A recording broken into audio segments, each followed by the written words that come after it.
In the summer of 1864, a beautiful 19-year-old woman, Fanny Kelly, was captured by Indians while traveling on the frontier for land in Idaho. Her wagon train was ambushed by the Lakota. The men were massacred. The women and children were taken. For the next 6 months, Fanny lived with them amid a hostile wilderness and constant threat of death.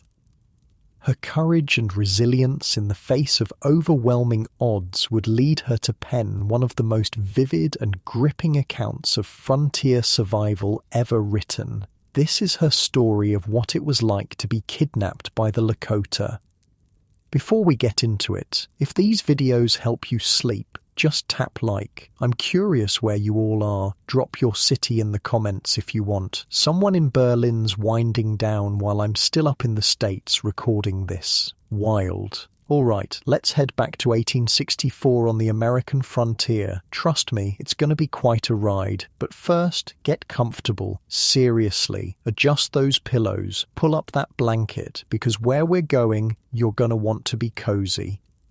You jolt awake to the sound of hoofbeats, dozens, maybe hundreds of horses approaching in the distance. The canvas of your covered wagon is tinged with early morning light. For a moment, you're disoriented. Where are you again? Oh right, somewhere in the Dakota Territory.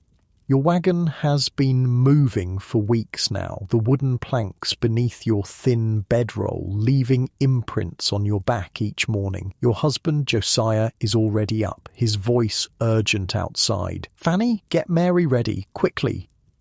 Mary, your 7-year-old adopted daughter, your niece actually, your sister's child who you took in when both her parents died. You reach for her small form, still wrapped in blankets beside you. Unlike your comfortable bed right now, surrounded by safety and modern conveniences, you've been sleeping fully clothed for weeks. You never know when you might need to move fast out here. And this morning, apparently, is one of those times.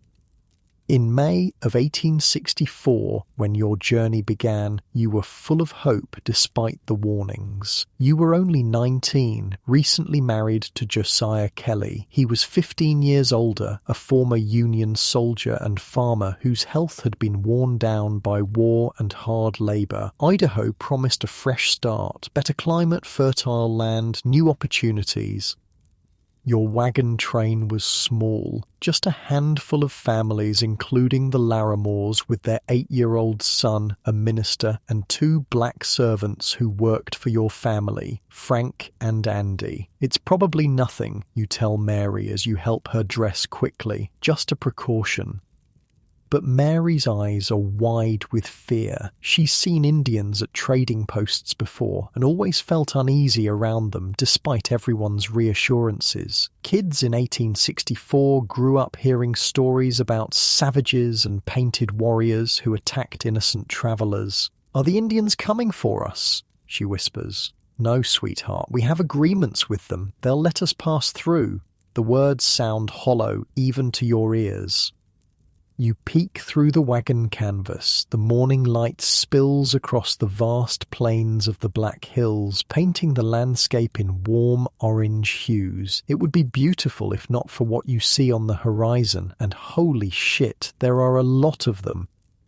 Wait, let me paint this picture clearly. Imagine looking up and seeing hundreds of mounted warriors on horseback silhouetted against the morning sky. They're not moving yet, just watching from atop a bluff. You count roughly 200 warriors, their bodies adorned with paint, feathers, and weapons.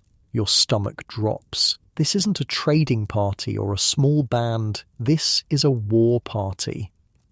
Josiah, you call out, your voice trembling despite your attempts to stay calm. Josiah, there are so many of them. Last night, your small wagon train had crossed Little Box Elder Creek. The evening had been peaceful, singing together under the stars, dreaming about your new life in Idaho. Ho for Idaho was the refrain, full of optimism and promise. That optimism is gone now, replaced by cold fear. "Get back in the wagon with Mary," Josiah orders, his military experience taking over. "Everyone circle the wagons now."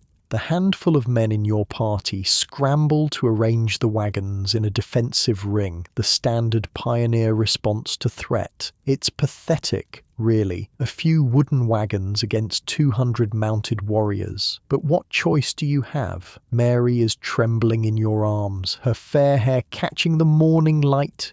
She buries her face against your shoulder as the sounds begin. War whoops and gunshots fired into the air. The warriors are descending the bluff now, moving towards your pathetic little circle. Promise we'll be okay, Mary whispers. You stroke her hair but can't bring yourself to make promises you might not keep. The Lakota halt a safe distance from your wagons. They don't attack immediately, which is confusing. Is this some kind of game? Your husband is conferring with the other men, deciding what to do. Josiah, you call out when he passes near your wagon. Don't shoot first. Please. If you fire one shot, they'll massacre all of us. Your husband's jaw tightens. He hates feeling helpless, but knows you're right. With those overwhelming numbers, your lives are completely at the mercy of the Lakota. After several tense minutes, the war cries and gunfire cease. An eerie silence settles over the prairie. Then a single warrior approaches your wagon circle. Josiah steps forward to meet him. Even from here, you can see this is an older man, a chief, judging by his bearing and the respect shown by the others. Otawa, you hear him introduce himself. He's speaking broken English, beating his chest and pointing to his warriors. Good Indian me. The chief explains they weren't planning to encounter settlers. They were simply hunting for buffalo and deer. You feel a momentary flood of relief as Josiah and Otawa shake hands. But then something changes. The rest of the warriors suddenly push forward, flooding into your wagon circle. They're smiling, nodding, extending hands for shakes, but there's something predatory in their movements. They're scanning everything, taking inventory. Mary looks up at you with the same expression she had at those trading posts, like she knew something the adults didn't, like she could see through the pretense. Trading, Chief Otawa insists. We trade. Josiah, desperate to keep peace, agrees, but it quickly becomes apparent this isn't trading, it's taking. The warriors are becoming more brazen by the minute, seizing whatever catches their eye. You're thinking, why aren't we moving? Why are we just sitting here letting this happen? But Josiah's strategy becomes clear. He's stalling. The Oregon Trail is well traveled. If another wagon train or military patrol comes along, the Lakota might withdraw. It's a desperate plan, but it's something. I don't like this, Mary whispers. Their smiles aren't real. Smart kid, because when one warrior reaches for Josiah's gun, the facade cracks. Your husband pulls back, finally showing resistance. No, he says firmly, hand on his weapon. The tension spikes immediately. This is it. The moment everything explodes. But then Otawa intervenes, telling his warriors the trading is done. He instructs your party to continue down the trail. The relief is palpable as you organize to move out. But here's the thing. The Lakota follow closely behind and alongside your wagons. This isn't over. Why are they still following us? You ask Josiah when he checks on you and Mary. I don't know, he admits, but keep Mary close. An hour later, your wagon train approaches a narrow valley surrounded by rocks. Josiah, whose military experience has kept him alert to tactical disadvantages, stops the procession. We're not going in there, he tells Otawa firmly when the chief asks why you've stopped. Even with your limited experience, you can see why. The valley is a perfect location for an ambush. High ground on all sides, limited escape routes. Josiah is refusing to lead your party into such an obvious trap. The tension builds again until Otawa makes another suggestion, sharing a meal before parting ways. You think, is this really happening? We're going to have a picnic with the people who might be planning to kill us? But again, what choice do you have? Your party begins preparing provisions, desperate to maintain peace. In the hurry and confusion, people scatter to collect firewood, gather supplies, prepare food. Josiah and Andy head into the nearby forest for wood. You stay with Mary, keeping her close as you help with meal preparations. You don't realize until the crack of a gunshot splits the air. One of your fellow travelers jerks backward, dead before he hits the ground. Chaos erupts. War cries, arrows flying, bullets. Frank, one of your black servants, rushes toward you but collapses at your feet, his body pierced by several arrows. The Lakota have finally shown their true intentions. You clutch Mary to your chest, pressing her face against you to shield her from the horror unfolding around you. Gunpowder smoke fills the air as screams and war whoops create a terrifying cacophony. In the trees, Josiah and Andy hear the commotion and run toward the wagons. But when they see the smoke and chaos, the overwhelming number of warriors, they make a devastating calculation. They can't save you. Attempting to would only mean their certain death. Your husband disappears back into the forest. You don't see him go. You're too focused on keeping Mary safe, standing perfectly still, hoping that if you don't appear threatening, the warriors might spare you. The Lakota, having quickly eliminated any resistance, turn their attention to looting the wagons. Their tomahawks, some still dripping with blood, smash open trunks and chests containing family heirlooms. They empty bags of flour into the dirt just to take the bags. Everything of value is being taken or destroyed. The scene is so surreal, it's almost like you're watching it happen to someone else. But Mary's trembling body against yours keeps you anchored in the horrifying reality. When you notice warriors looking your way, you make a desperate decision. You rush to Chief Otawa, Mary still in your arms. Please, you beg, spare us. We mean no harm. Otawa seems indifferent. He tells you to be quiet and rests his hand on his revolver to emphasize the point. As you back away, you frantically scan the trees for any sign of Josiah, but he's nowhere to be seen. The Lakota bring Sarah Larimore and her young son to where you're standing. Her husband apparently fled at the start of the attack. Sarah is distraught, crying hysterically as she watches the warriors ransack her family's wagon. Her wailing increases when she sees one warrior examining her wedding dress. Otawa, irritated by the noise, approaches Sarah with a knife drawn and points the blade directly at her. The message is clear: be quiet or die. Sarah's screams instantly cease. You take this moment to approach Otawa again, pleading for protection. He hesitates, then does something unexpected. He places a wreath of feathers on your head. You don't understand the significance at the time, but will later learn this is a token of his protection. As the raid concludes, you find yourself, Mary, Sarah, and her son the only survivors, or at least the only ones remaining.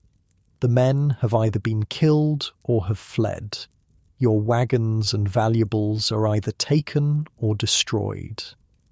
The warriors force you onto horses, you and Mary on one, Sarah and her son on another. As prisoners of the Lakota, you begin moving north, away from the Oregon Trail and deeper into their territory. Unlike Sarah, who lost everything in the raid, you've managed to keep some possessions. Your shoes, some clothes, and over $100 in paper money tucked into your pockets. You also have a couple of books and letters. Most importantly, you have Mary, and you still have hope that Josiah will follow and somehow rescue you. As the Lakota war party travels north, you discreetly tear pages from your books, dropping them behind you like breadcrumbs, hoping Josiah or other rescuers might follow the trail.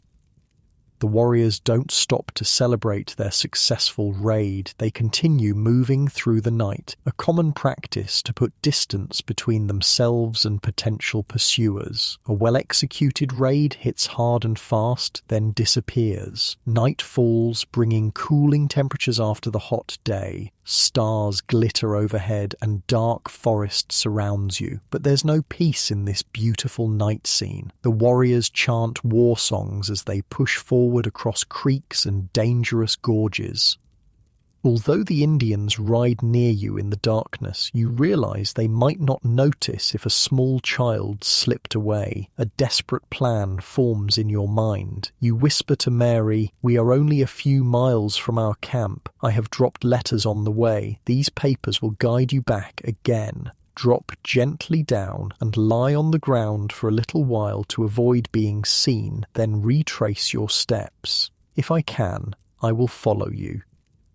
Mary's face shows fear and reluctance to leave you. You brush your hands through her fair hair, your trembling lips mouthing a silent prayer. When the Lakota riders drift slightly ahead, you lower your 7-year-old adopted daughter to the ground. She quickly disappears into the brush. The warriors don't seem to notice her absence, and you continue moving with the war party. Your heart is torn. Devastated to be separated from Mary, but relieved she might escape this nightmare.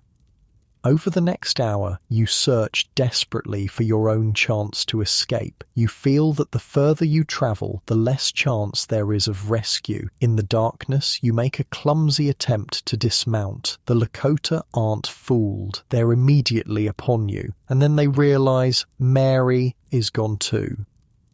They beat you, demanding to know where the child went. You lie, explaining that Mary had fallen asleep and slipped from the horse and that you were only trying to find her. They clearly don't believe you. The beatings continue as they warn that any further escape attempts will be met with harsher punishment. They tell you they'll search for Mary in the morning, but for now, the journey continues. After several more hours of travel, the war party finally stops to camp for the night, far enough away that they feel safe from pursuers. All night long you remain under close guard, warriors with tomahawks watching your every move. Morning comes, and as promised, some warriors are sent to search for Mary. You never learn if they found her. You pray constantly that she made it back to the trail, found help, and is safe. You're reunited with Sarah Larimore and her son as the journey continues, now on foot. Chief Otawa approaches and singles you out, instructing you to carry his belongings, a bow, gun, and a 3-foot stick that you can't identify. The items are heavy, but you dare not refuse. As you travel, your mind keeps drifting to Mary. Every sound in the forest makes you think you hear her calling. The constant thought of your daughter distracts you, and you accidentally drop Ottawa's stick. It breaks in two. You quickly glance around, but none of the Lakota seem to have noticed. Rather than stop and explain, you kick the pieces off the side of the trail and continue walking, hoping no one will realize what happened. That day, the party halts in a valley near Deer Creek Station in Wyoming. The warriors use heavy straps to tie you down for the night. When they aren't looking, you struggle against the bindings, desperate to escape. Sarah begs you not to leave her alone if you manage to get free, but you can't promise that. Your only thought is finding Mary and getting back to Josiah. Exhausted from the ordeal, you finally fall asleep. When you wake in the morning, Sarah and her son are gone. Somehow, during the night, one of the Indians helped them escape but left you tied down. You're now completely alone among your captors, heading deeper into unknown territory with no allies, no familiar faces, and no idea what awaits you. You wonder if you'll ever see your family again, if you'll ever sleep in a real bed, eat a proper meal, or feel safe. Out here, with these warriors who've already shown their capacity for violence, your survival seems increasingly unlikely, but something keeps you going. Some stubborn part of you refuses to give up hope. Little do you know, this is just the beginning of your 6-month ordeal among the Lakota, an experience that will test every limit of your endurance, courage, and will to survive. Your feet are bleeding, that's a new development. After days of forced marching, the soft skin of your settler's feet wasn't ready for this terrain. Sharp rocks, prickly underbrush, and now scorching sand. Each step sends fresh jolts of pain up your legs as you trudge forward, still carrying Chief Ottawa's belongings, like some kind of pack mule. The Lakota warriors move with practiced ease across this harsh landscape, born to this life, raised in this wilderness. You're not, and your body reminds you with every step. You've lost track of how long you've been walking. Time blurs when you're pushed to your physical limits. All you know is you're moving further from everything familiar, deeper into territory controlled by people who've already shown they can kill without hesitation. "Water!" You croak, your voice barely audible. Your lips are cracked. Your tongue feels swollen. The warriors look at you, then at each other, but no one stops.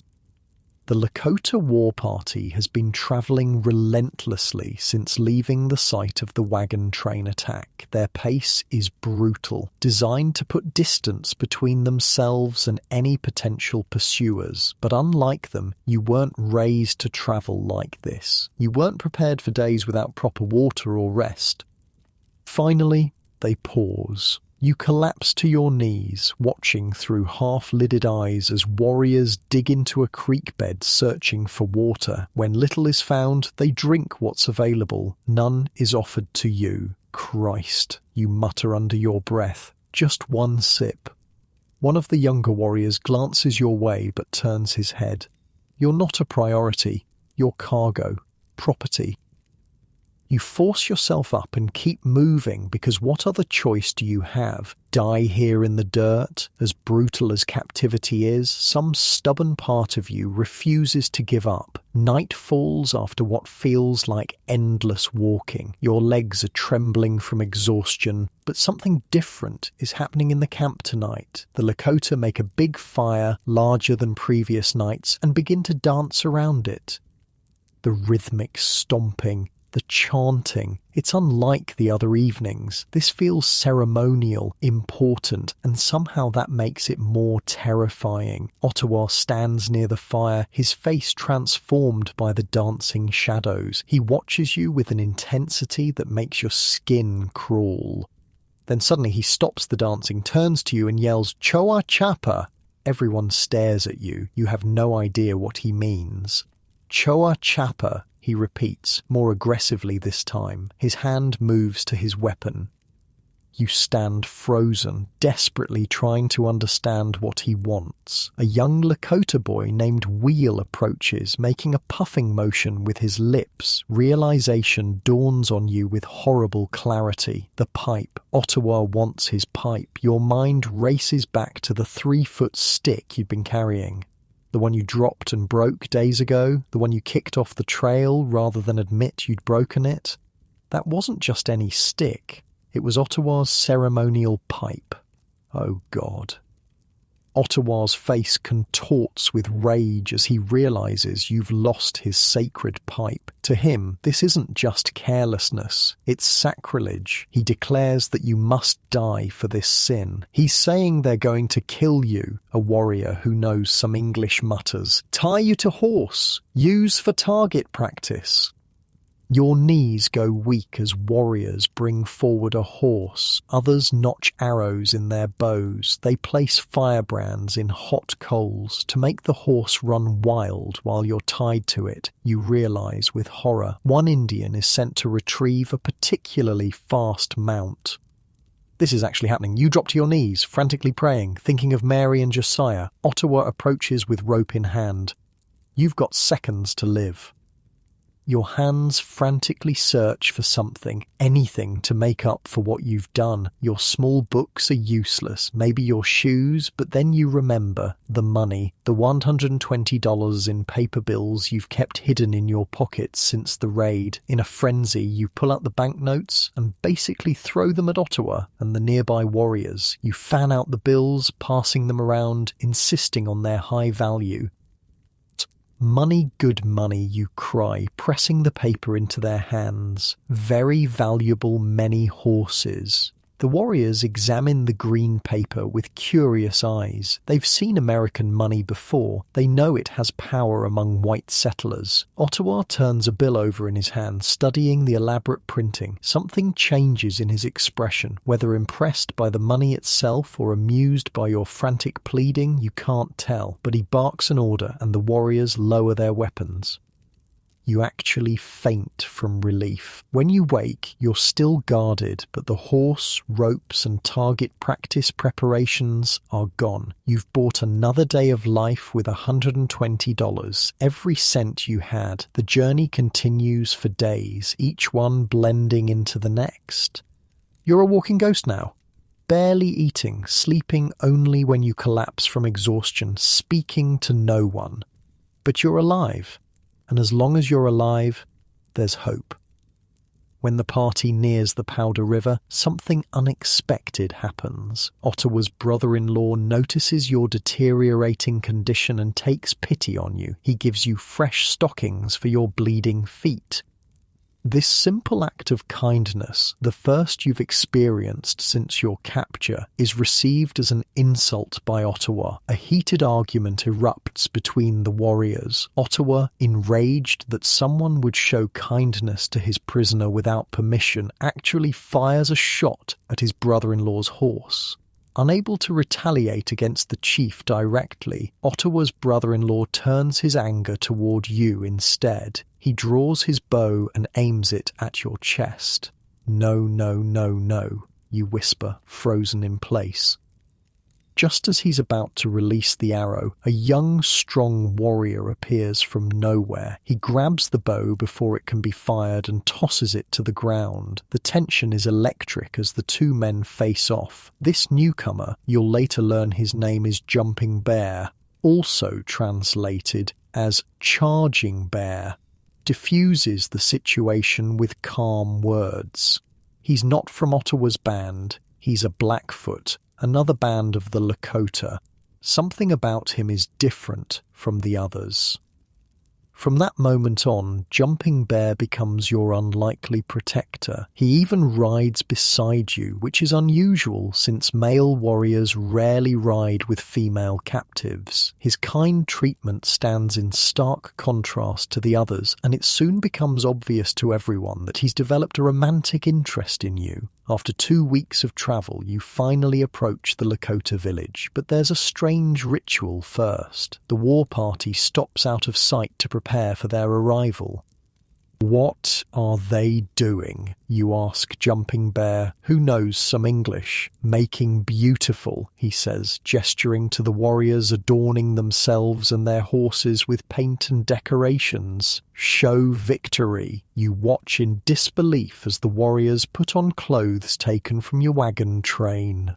One warrior wears a gentleman's hat and a pair of your silk gloves, with a breechclout his only other garment. The absurd contrast would be comical in any other circumstance. They like to show what they take, Jumping Bear explains. Show they are strong. The war party, now properly decorated for their triumphant return, moves toward the village. As you crest a hill, your heart sinks at what you see. The village is massive, stretching for miles across the plain. Hundreds of teepees stand in clusters with smoke rising from cooking fires. So many, you whisper. Many more than white soldiers, Jumping Bear says matter-of-factly. This just one village. The procession enters the village to much fanfare. People dance and scream as you pass. Children run alongside the horses, pointing at you with curiosity. It's a victory parade, and you're the prize. When you reach Ottawa's lodge, his wives wait outside to receive him. 6 women stand in a line, their expressions ranging from curious to hostile as they eye you. Here, to your dismay, you're separated from Jumping Bear, the one person who's shown you any kindness. You're alone again as the war party disperses and Ottawa leads you toward his wives. You had hoped the women might be more sympathetic to your plight, perhaps even help you escape. Those hopes are immediately crushed. They meet you, petite, white, and obviously terrified, with suspicious looks and crossed arms. You'll later write, "I had so hoped to find sympathy and pity among these women of the forest, but instead I sat cowed and trembling, scarcely daring to breathe." Ottawa enters his teepee, proudly displaying the treasures taken from the raid. His wives immediately begin fighting over the materials and clothes. The eldest wife pulls out a knife and declares that she alone will decide who gets what, threatening to kill anyone who disagrees. Ottawa watches this display with amusement before leaving for a feast. Left alone with these hostile women, you distance yourself, standing apart. Soon, curious visitors arrive. Many women and children from throughout the village come to the chief's tent, apparently to look at you. Captives are clearly a novelty here. Something unexpected catches your attention. Many of the children have fair skin, much lighter than the full-blooded Lakota. Noticing your confusion, one of Ottawa's wives who knows some English explains. "Fort children," she says, gesturing to the fair-skinned toddlers. "Women go to fort, get food, stay with soldiers." She explains that many Lakota women would spend time around places like Fort Laramie to receive rations and goods from soldiers in exchange for companionship. These unions resulted in pale-skinned children who were often teased by full-blooded Indians. "Soldiers take Indian wives until white wife comes," she continues, mimicking a woman being pushed away. "Then Indian wife go back to village with baby." The realization is unsettling. These children are living evidence of the complex, often exploitative relationship between white settlers and native tribes. Judging from the number of fair-skinned children around you, it's a common occurrence. "Child of two worlds," the woman says, touching a small boy's light hair. "Not welcome in either." As days pass, Ottawa's wives and others in the village grow more accustomed to your presence. Their initial hostility softens somewhat. They bring you food and even help dress your wounds from the long journey. One morning, Ottawa enters the teepee with a small Lakota girl. He presents her to you, saying, "Yellowbird, your daughter now." You stare at the child in confusion. "Replace one you lost," he says in broken English. The meaning hits you like a physical blow. This child is meant to replace Mary, but instead of comfort, her presence brings only renewed grief, a stark reminder of your adopted daughter whom you may never see again. Yellowbird approaches you tentatively. She's perhaps 4 or 5 with dark eyes that watch you without fear. Despite your inner turmoil, you find yourself responding to her innocent trust. What else can you do? Reject her and risk angering Ottawa? The oldest wife, seeing your interaction with Yellowbird, unexpectedly shows kindness. She shares her tea with you to help you sleep. Despite her earlier display of temper with the other wives, she's become oddly protective of you. That night, you and Yellowbird curl up together in the teepee. The little girl's warm body next to yours provides an unexpected comfort. You realize it's your first good night's sleep since being taken captive.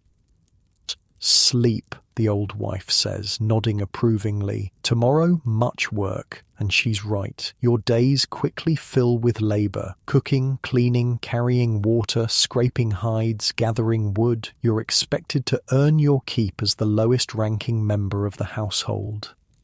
The work is back-breaking, especially for someone raised as a white settler with no knowledge of Lakota ways. Your hands blister and bleed as you learn to process buffalo hides. Your back aches from carrying water from the river, but the physical pain is almost welcome. It keeps your mind from dwelling on darker thoughts. No, an older woman says, taking a hide from your hands. Like this. She shows you the proper technique for scraping, her weathered hands moving with practiced efficiency. You try to mimic her movements. Better, she nods, but her expression says it's still not good enough. Everything here requires skills you've never learned. Making pemmican, tanning hides, constructing and breaking down teepees, preserving food for winter. The Lakota women have been doing these tasks since childhood. You're starting from nothing. White hands, a young woman laughs, pointing at your blisters. Soft like baby. You laugh despite yourself. Not soft anymore, you say, showing her your calluses. The woman nods approvingly. Soon strong like Lakota. One morning, a group of women invite you to join them at the river to wash clothes. It's the first time you've been included in a social activity, and you accept eagerly, grateful for any chance to feel human connection. At the riverbank, the women chatter and laugh as they work. You can't understand most of what they're saying, but the camaraderie is familiar. Women working together, sharing the load. For a moment, it almost feels normal, until one woman asks, "You have husband before?" "Yes," you say, thinking of Josiah. "My husband is looking for me." The women exchange glances. One makes a slashing motion across her throat and they all laugh. Your momentary comfort evaporates. "White man dead or gone," says the woman who knows English. "Maybe new husband soon." Your stomach churns at the implication. Marriage to a Lakota warrior wasn't something you'd considered as part of your captivity. Later that day, back at Ottawa's lodge, you notice Jumping Bear speaking with the chief. They keep looking in your direction. The conversation seems intense, with Jumping Bear gesturing emphatically while Ottawa shakes his head. "What are they saying?" you ask one of Ottawa's younger wives. She smiles slyly. "He want to buy you." "Buy me? Like trade?" She nods. Jumping Bear offer many horses for white woman. The idea of being traded like property makes your skin crawl, yet you find yourself hoping Ottawa agrees to Jumping Bear's offer. At least he's shown you kindness. At least he doesn't beat you or threaten you with death. But Ottawa refuses, sending Jumping Bear away with angry words. You watch your potential protector leave with a sinking heart. That night, as Yellowbird sleeps beside you, you stare into the darkness overhead. The smoke hole at the top of the teepee frames a patch of star-filled sky. The same stars that shine over your home, over wherever Josiah might be searching for you, over the place where Mary might be safe. Or not. Tears slip silently down your temples. During the day, you can keep the despair at bay through constant work and vigilance, but at night, alone with your thoughts, the full weight of your situation crashes down. You're hundreds of miles from home, captive among people who see you as property. Your husband, if he's still alive, has no way to find you. Mary is either dead or lost to you forever. No one is coming to your rescue. This teepee, this village, this life of servitude, this might be all you have left, yet somewhere deep inside, beyond the grief and fear, a small flame of determination still burns. You will survive this. You will find a way home. You have to believe that. because the alternative is too unbearable to contemplate. As you drift toward uneasy sleep, you have no idea that your ordeal is just beginning. The Lakota are about to go to war with the United States, and you'll be caught in the middle of a conflict far bigger than your own small tragedy. The smell of roasting meat wakes you. Your stomach growls instantly, a visceral reminder of how little you've eaten these past weeks. You open your eyes to the familiar hide walls of Ottawa's teepee, Yellowbird's small body curled against yours. Something's different today. There's unusual activity outside, more voices, a sense of excitement rippling through the village. Up! Ottawa's eldest wife grunts, nudging you with her foot. "Chief, want you." You rise quickly, helping Yellowbird to her feet as well. The little girl has become your shadow, following you everywhere with quiet, watchful eyes. Her presence is both a comfort and a burden, a reminder of Mary, yet also someone who genuinely seems to care whether you live or die.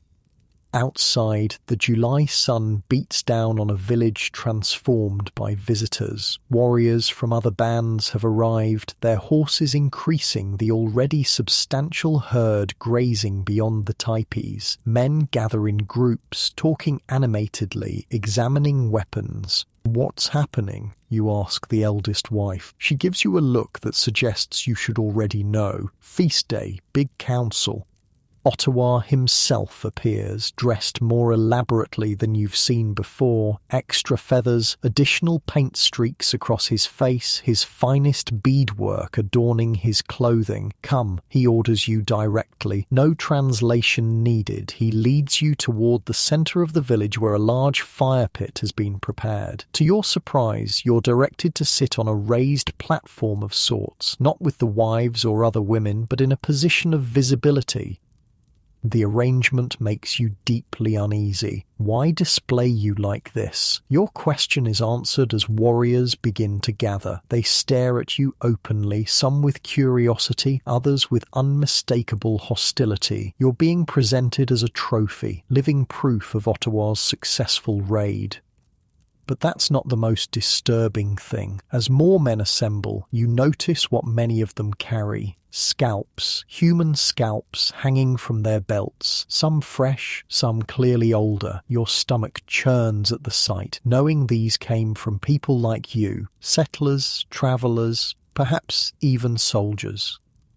And then it gets worse. The scalps are hung on poles around where you're sitting. This isn't just a feast, it's some kind of war council, and you're literally surrounded by the remains of your people. "Jesus," you whisper, fighting the urge to vomit. You focus on your breathing, in through the nose, out through the mouth. Don't show fear, don't show disgust, just survive this moment. Speeches begin, long, passionate declarations in Lakota that you can't understand, but the tone is clear enough. The speakers gesture toward the east frequently. They raise weapons. The crowd responds with approving shouts. "They speak of war," says a voice beside you. "It's Jumping Bear, who has appeared without you noticing, against white soldiers." "Why?" you ask, keeping your voice low. "White general comes, Sully, kills our people, takes our land." His face hardens. "We fight." The speeches and chanting continue into the night. Warriors dance around the fire, their movements becoming more frenzied as darkness falls. The flickering flames cast monstrous shadows across the gathered faces. Drums pound in rhythm that seems to match your heartbeat. You sit rigid through it all, a white woman among hundreds of Lakota preparing for war against your people. Your very presence is a contradiction, enemy and trophy, and something else you can't quite define. As you watch the celebrations, something unexpected happens. You begin to listen, really listen. Between the speeches and chants, people talk, and as you've learned more Lakota words over the weeks, you catch fragments of conversations. They speak of hunting grounds destroyed by settlers' wagons, buffalo driven away, forests cut down, water sources polluted, promises broken by the US government, treaties ignored. The whites cut forests, an older warrior tells the crowd, his face lined with bitterness. Kill buffalo not for food but for sport. Leave to rot, our children hungry while animals waste. You've never considered this perspective before. In your mind, the frontier was empty land, waiting to be settled, free for the taking. But listening to these voices, angry, passionate, desperate, you realize this land wasn't empty at all. It was home. This doesn't excuse the violence, the raids, the scalping, but for the first time you glimpse the complex reality beneath the simple stories of savage Indians you grew up hearing. The feast ends late, but sleep doesn't come easily. Your mind churns with all you've witnessed. War is coming. What will that mean for you? Morning brings your answer. The village erupts into activity at first light. Warriors paint themselves and prepare weapons. But it's not just the men. Everyone is moving with purpose. Women take down teepees with practiced efficiency, packing belongings onto horses and travois to be dragged by dogs. What's happening? You ask one of Ottawa's wives as she hurriedly gathers cooking implements. Moving camp, she explains. Not safe here with soldiers coming.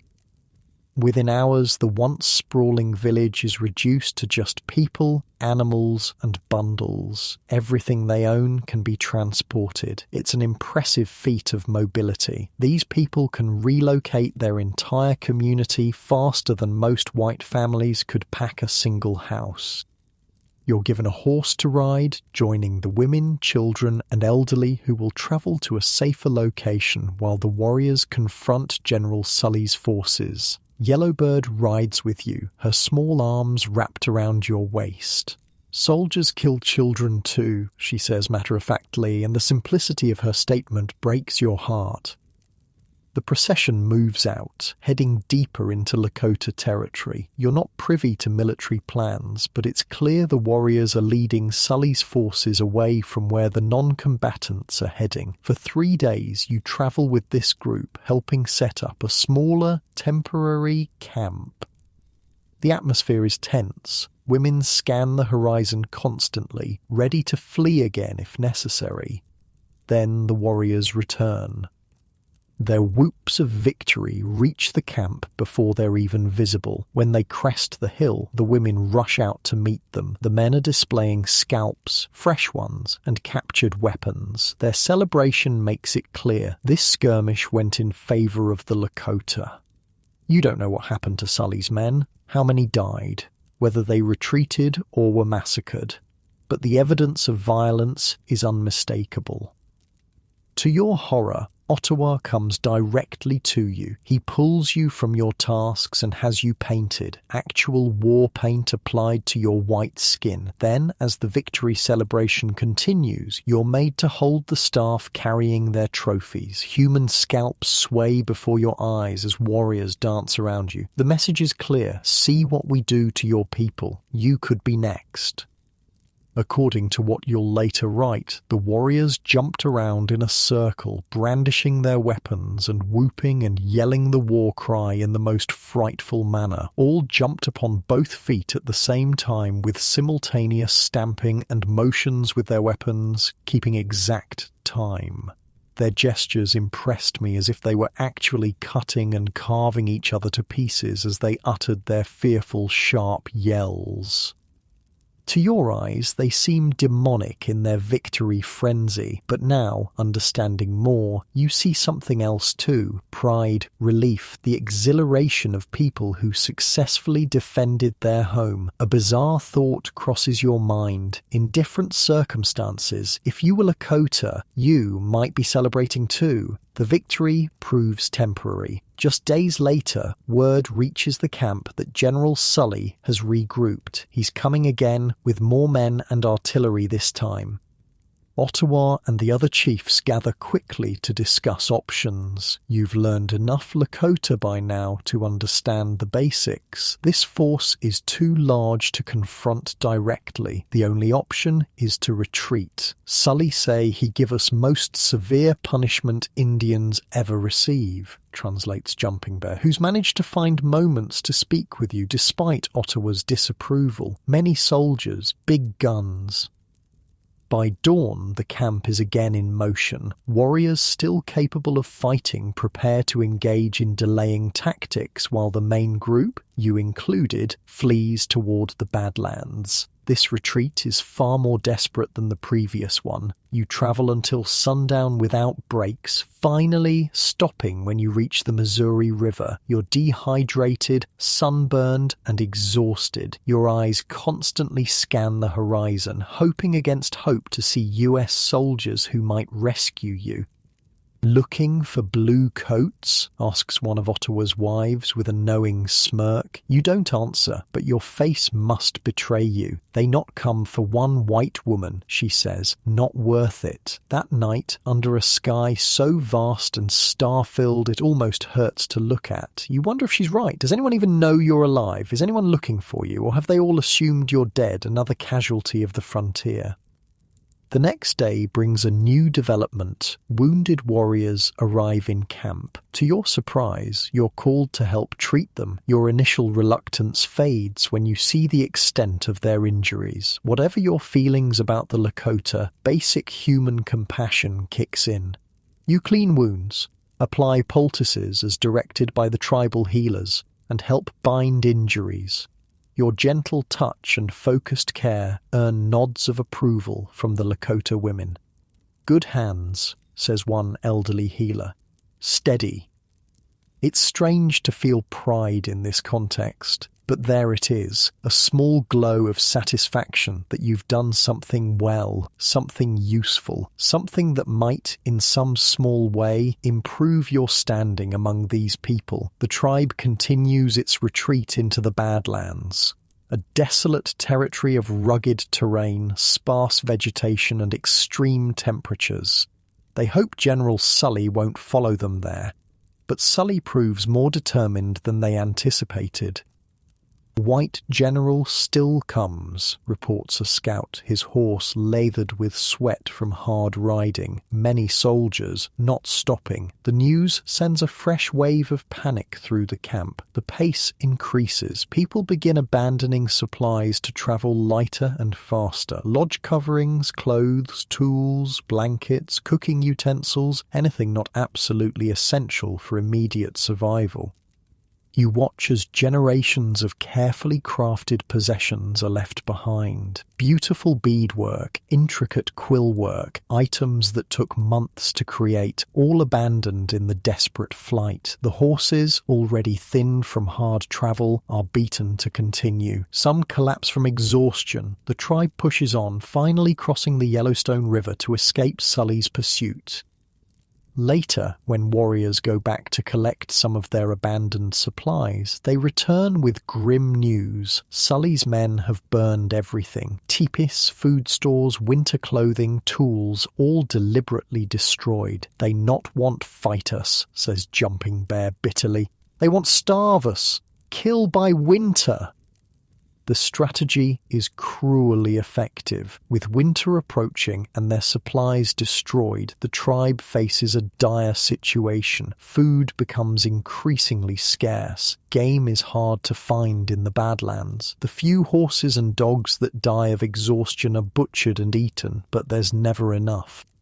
Hunger becomes your constant companion. Your already thin frame grows gaunt. The smallest tasks require enormous effort. You're often denied what little food is available, as the warriors and children are fed first. You resort to eating grass and whatever edible plants you can identify.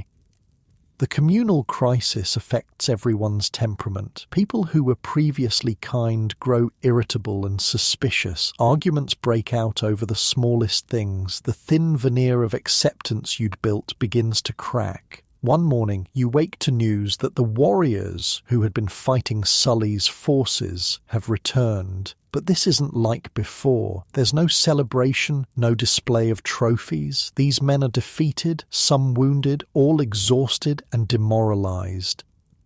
The entire tribe gathers to mourn their dead. You watch, both fascinated and disturbed, as the grief rituals unfold. They inflicted gashes an inch in length on their bodies and limbs, you'll later write. Some cut off their hair, blackened their faces, and marched to the village in procession, wailing and torturing their bodies.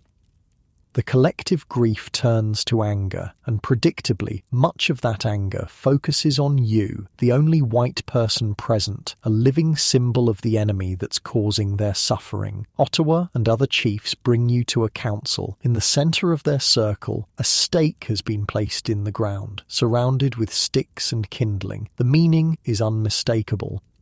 As the pipe is passed among the chiefs, some declare that the only justice they can inflict for their losses would be to kill all whites, starting with you. The Lakota debate whether to burn you alive. Your heart pounds so hard you fear it might burst. After everything you've survived, it can't end like this, tied to a stake and burned while an entire village watches. But then, unexpectedly, Jumping Bear stands. He wasn't with the other chiefs, but his voice cuts through the angry murmurs. "Vengeance is our right," he says in Lakota, which you've now learned enough to partially understand. "But this woman, since her capture, has been kind to us. She is innocent. Our children love her as a sister. She should not be punished for the sins of her people." His words seem to reach even the angriest warriors. The tension shifts. The chiefs confer quietly, then abandon the plan to burn you. You can breathe again. But while leaving the council, you know this reprieve is temporary. Your survival remains precarious. The next few weeks bring a new enemy more devastating than any military force: starvation. The tribe has abandoned everything in their flight from Sully. Now, deep in the badlands, with winter approaching, there's simply not enough food. You grow so weak that completing your required chores becomes nearly impossible. Your ribs protrude, your cheeks hollow out, your hair falls out in clumps. You're constantly lightheaded from hunger. Ottawa's eldest wife, once your grudging protector, grows increasingly hostile as resources dwindle. She watches with narrowed eyes when another Indian woman takes pity on you and shares meat from her husband's recent deer hunt. That night, I saw rage in her eyes, you'll later recall. Hunger and jealousy made her dangerous. The breaking point comes when the old woman draws her knife, vowing to kill you for taking food that could go to Lakota children. You run, terrified, searching for Ottawa. He tries to intervene, but his elder wife's rage cannot be contained. When Ottawa places himself between you and his wife, she stabs him several times in a blind fury. Another Indian, seeing the commotion and assuming you must be the cause, pulls out a revolver and fires multiple shots at you. The bullets miss, but one lodges in Ottawa's arm. Chaos erupts. You run, expecting to be killed on the spot. But warriors quickly capture you. To your shock, instead of punishment, you're brought to Ottawa's teepee. The chief lies bleeding from the stab wounds and gunshot. He's severely injured, and you're left to dress his wounds. You never see the elder wife again. No one tells you what happened to her, and you don't ask. For the next few weeks, your primary role is tending to Ottawa. The blood loss and bullet wound have significantly weakened him, but even in this state he works to strengthen the tribe's position. With so many of their original supplies destroyed by Sully's forces, Ottawa looks to forge alliances with other bands. He arranges to marry the daughter of another chief, hoping this union will strengthen his tribe against future attacks. Having lost nearly all his tradable goods, Ottawa looks to you, or rather, what little you have left. He takes your shoes, the ones you've managed to keep since your capture, as a gift for his new bride. She accepts them gladly. You watch with a strange detachment as your last personal possessions become tokens in tribal politics. The fine shoes you wore as a settler's wife, now on the feet of a Lakota chief's newest bride, a bizarre symbol of how completely your old life has been stripped away. As autumn deepens in the Badlands, you've adjusted somewhat to your captive life. You speak enough Lakota to communicate basic needs. You've learned their customs well enough to avoid major offences. You've formed a genuine bond with Yellowbird, the child given to replace Mary. But you never stop looking for an opportunity to escape. Every day you study the patterns of the village, note which warriors guard which areas, observe where horses are kept. You memorize landmarks, try to determine directions. If a chance comes, you'll be ready. What you don't know is that far away, people haven't forgotten you. Your husband Josiah has been searching relentlessly. The US military has become aware of your captivity, and events are already in motion that will dramatically change your circumstances. But before rescue, you'll face even darker moments among the Lakota. The worst pain is yet to come. A revelation so devastating it will nearly break your spirit entirely. You've stopped dreaming about rescue. It's been months now. The initial shock of captivity has faded into a dull, persistent ache, like a broken bone that's healed wrong. You've learned to speak Lakota well enough to understand most conversations. You know the proper way to erect a teepee, how to prepare pemmican, which plants are safe to eat when there's no meat. Your hands, once soft from settler life, have grown calloused and strong. Some nights, lying beside Yellowbird in Ottawa's teepee, you can almost forget this isn't your real life. Almost. But then morning comes, and with it the knowledge that you're still a captive, still hundreds of miles from anything familiar, still surrounded by people who see you as property, still uncertain if anyone you loved is alive or searching for you. The Lakota have been moving constantly through the Badlands, staying ahead of General Sully's forces while searching for game. Otawa has recovered enough from his wounds to travel, though he remains weakened. His new marriage alliance has brought some unfamiliar faces into the band. Warriors from other Lakota groups joining forces against the increasing military pressure.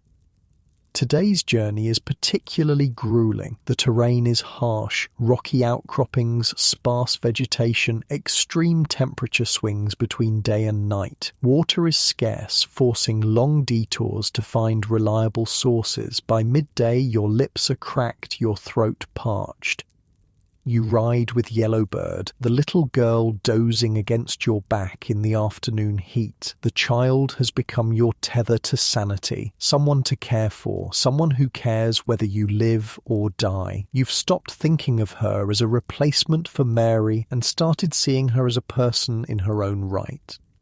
A warrior you don't recognize rides up beside you. He's from one of the newly allied bands, younger than many, with sharp eyes that study you with unsettling intensity. He doesn't speak, just matches his horse's pace to yours. Something about him makes your skin crawl. You focus straight ahead, hoping he'll lose interest and ride elsewhere. Then you notice what hangs from his saddle. A small shawl, your shawl, the one you wrapped around Mary on that terrible night when you lowered her from the horse and into the darkness. The world seems to stop. Your lungs forget how to draw air. Your vision narrows to that single piece of cloth, frayed at the edges now, stained with dirt, but unmistakably yours, unmistakably Mary's. Then you see what hangs beside it. A small scalp with fair hair. No, you whisper, the word barely audible over the pounding of blood in your ears.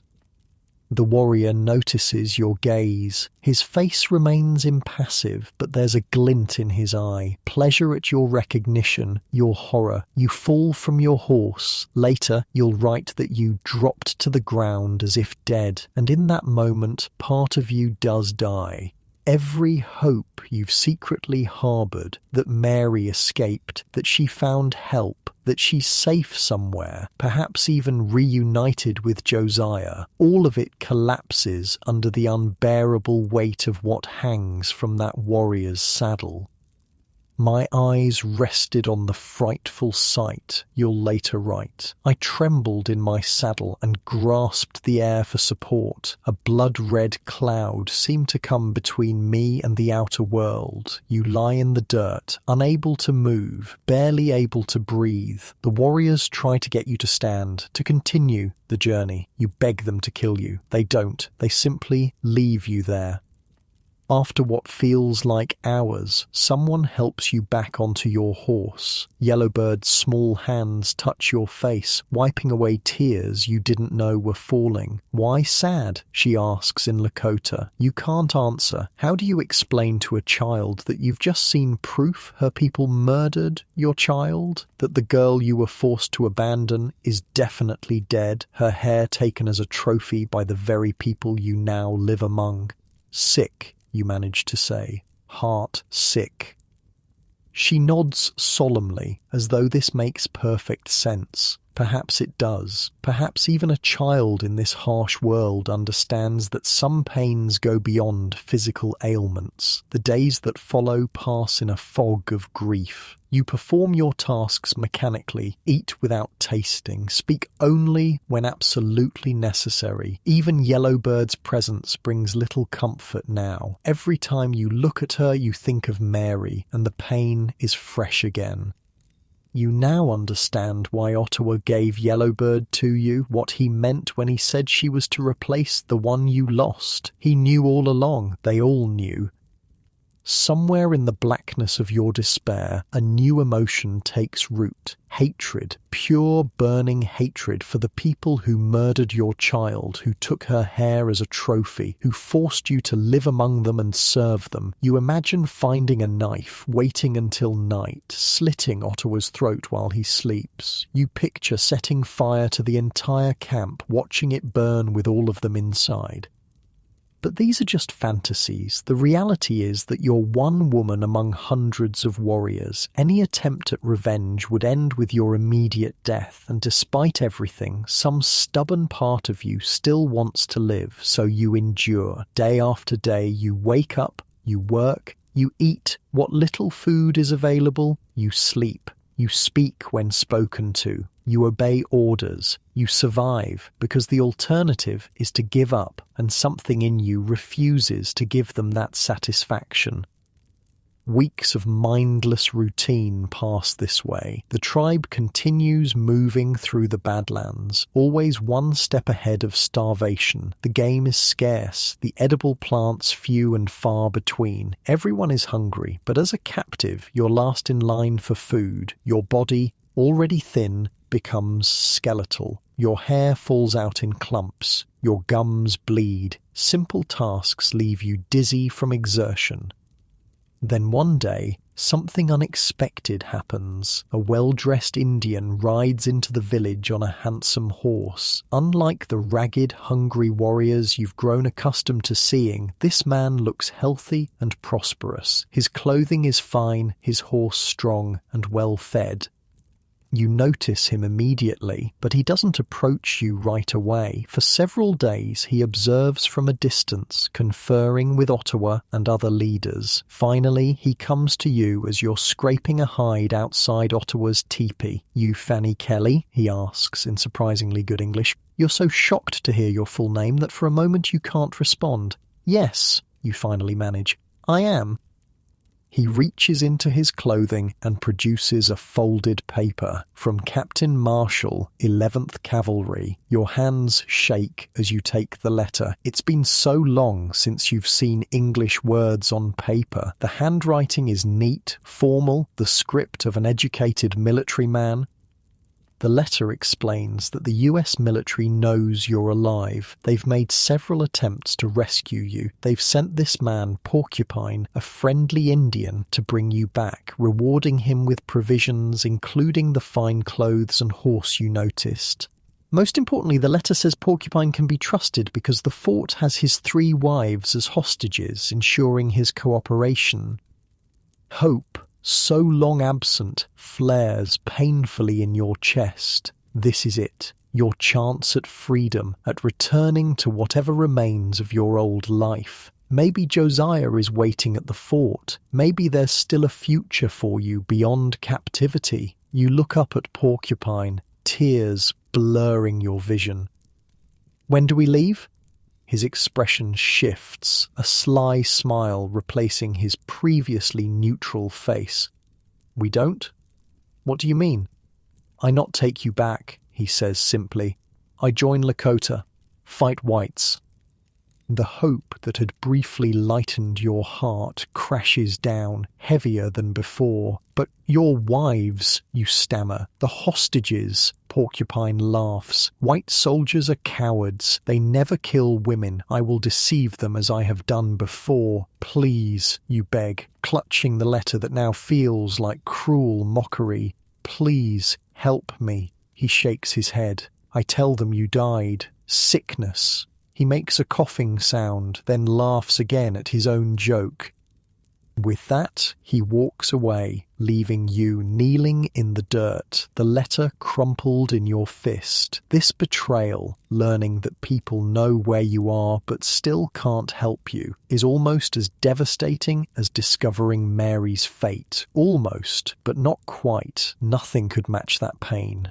Still you cling to one small comfort. People are looking for you. The military knows you exist. Your captivity hasn't been forgotten by the outside world. It's a thin thread of hope, but you grasp it tightly. The tribe continues to struggle with starvation as they stay in the badlands. The warriors hunt constantly but return with less and less game. The women dig for roots, gather what edible plants they can find, but it's never enough. Children cry from hunger. Even the dogs grow gaunt, their ribs visible through matted fur.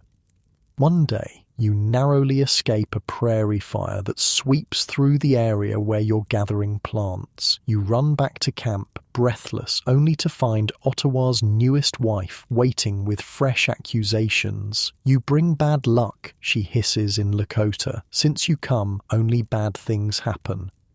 You've learned enough about Lakota beliefs to know many consider you a bad medicine, a source of misfortune. Some believe your presence is why game is scarce, why Sully pursues them so relentlessly, why the weather has been particularly harsh. That's not true, you reply, in her language.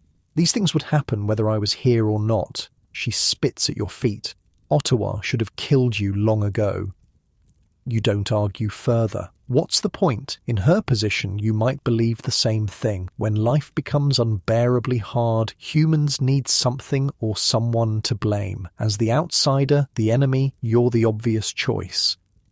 The relationship between you and Ottawa's newest wife grows increasingly tense. Unlike the elder wife who initially hated you but eventually showed protection, this woman's animosity only deepens with time. She watches you constantly, looking for mistakes, for reasons to punish you.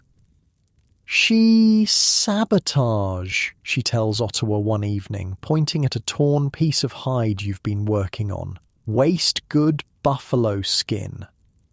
The tear happened accidentally. Your hands were trembling from hunger and fatigue, but Ottawa doesn't ask for your explanation. He simply strikes you across the face hard enough to split your lip. Next time, no food 3 days, he says coldly. You nod, tasting blood, knowing any protest would only make things worse. That night, as you lie beside Yellowbird, the little girl touches your swollen lip gently. Why Ottawa hurt? She asks. Because I made a mistake, you say softly. She shakes her head, her expression serious beyond her years. No, because he can. The simple truth of a child. Ottawa hurts you because he can, because you're property, not a person, because in this world power is everything and you have none. After 5 months with the Lakota, you've lost track of exact dates, but you know winter is approaching, the nights grow colder, frost appears on the ground in the mornings, the tribe begins preparing for the harsh season ahead, but with their supplies depleted and game scarce, the prospect is grim. One morning, a commotion at the edge of camp draws everyone's attention. A band of Blackfoot Lakota, a different band than Ottawa's Oglala, have arrived. They've come to bargain, but not for the usual trade goods. They've come for you. From snippets of conversation, you learn that the American military is refusing local Indians winter supplies because they know the tribes are holding a white woman captive. They want you returned to Fort Sully. A council between the two groups lasts 2 days. Ottawa doesn't want to give you up. You're his property, his trophy, but the Blackfoot are insistent. Eventually, they reach a compromise, one that satisfies both groups' desire for revenge against the whites. The Blackfoot will take you to the fort as your rescuers, but once inside, they plan to slaughter the soldiers and return you to Ottawa.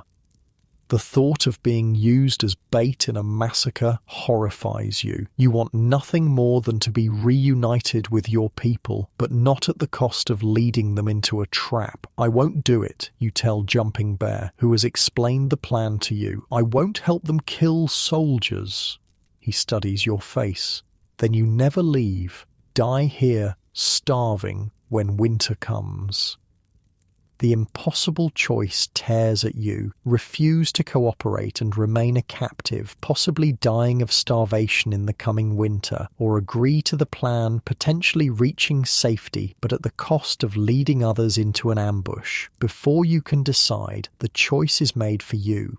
The Blackfoot leave 3 horses with Ottawa as collateral for your return after they fulfill their plan. You're going whether you want to or not.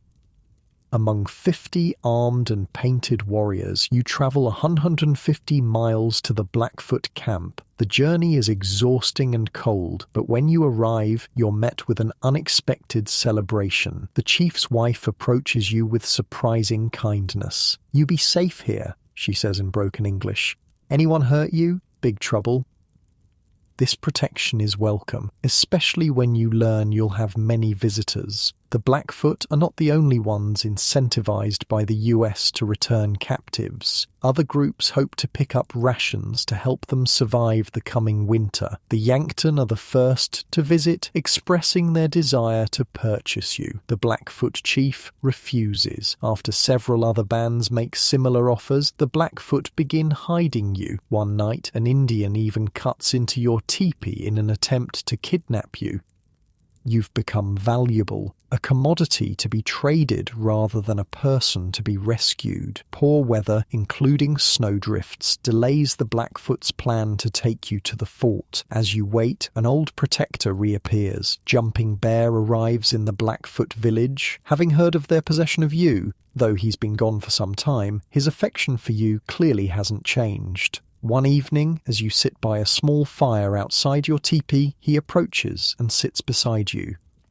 "I think of you," he says simply, "many days, many nights." You don't know how to respond. This man has protected you multiple times, shown you kindness when others showed cruelty, but he's still one of them, the people who killed Mary, who've kept you captive, who've made your life a waking nightmare for months. Yet looking at him now, his face lined with genuine concern, you see an opportunity, perhaps your only opportunity. "If you truly care for me," you say carefully, "there is something you could do." He leans closer. "What?"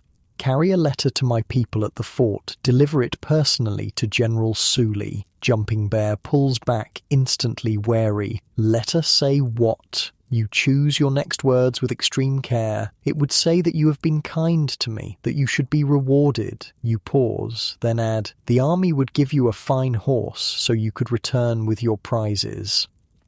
He's tempted, you can see it in his eyes, but still hesitant. "Let her not harm my people."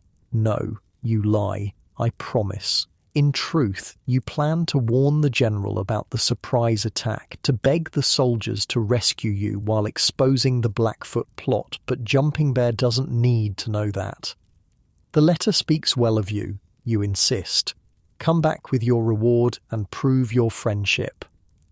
After further persuasion, he finally agrees and takes the letter you've carefully composed using materials provided by the chief's wife, who believes you're writing to arrange proper payment for your rescuers. Within days after Jumping Bear leaves, the snow clears enough for the Blackfoot to move forward with their plan. Your heart races as preparations begin. Will your letter reach Sully in time? Will Jumping Bear actually deliver it, or read it himself and discover your deception?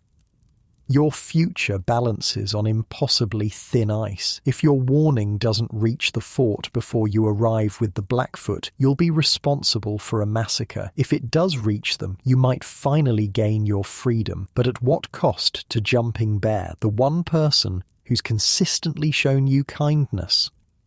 As the Blackfoot war party prepares for the journey to Fort Sully, you find yourself praying, not just for your own salvation, but for some outcome that doesn't result in more bloodshed. After months of witnessing the brutal cycle of violence between whites and natives, you've lost your taste for revenge. You just want it all to end, to go home, wherever home might be now, to sleep without fear, to live without constant hunger and degradation. The trip to Fort Sully in early December 1864 will be 200 miles through freezing cold. As you prepare for this journey, possibly your last as a captive or your last alive, you can't help wondering which fate awaits you at its end: freedom or death, rescue or betrayal. After everything you've endured, you know better than to count on any particular outcome. All you can do is continue to survive one day at a time and hope that somewhere in this brutal wilderness your letter has found its way to someone who can help you. The cold is different out here, not the gentle winter chill you might feel stepping outside your warm house in the morning. This cold is alive, malicious. It seeps through layers of clothing, finds every gap, every weakness. It burns your lungs with each breath. It turns fingers and toes into aching, useless appendages. This is the cold that kills. December in Dakota Territory. You're traveling with 50 Blackfoot warriors toward Fort Sully, 200 miles across snow-covered plains and frozen rivers. Your body, already weakened by months of captivity and near starvation, struggles to maintain even basic warmth. "Keep moving," one of the warriors grunts at you when you slow down. "Stop moving, you die." He's not threatening you, it's just a fact. In this weather, stopping means freezing to death. So you keep moving, one painful step after another. The snow crunches beneath your feet, your breath forms clouds in front of your face. You can't feel your toes anymore, which is probably a bad sign, but there's nothing to be done about it. The Blackfoot move with practiced efficiency, accustomed to these brutal conditions. They've spent generations adapting to this environment, learning how to survive where others would perish. They build windbreaks at night, know how to find food in seemingly barren landscapes, understand exactly how long they can remain exposed before frostbite sets in. You, with your settler background and months of malnutrition, have no such advantages. Each day is a struggle just to keep up. "Think of warm place," advises the chief's wife, who's taken an unexpected interest in your welfare. "Think of fire, summer, hot springs. Mind helps body." You try, focusing on memories of summer afternoons, kitchen fires, wool blankets, but the biting wind keeps dragging you back to the frozen present.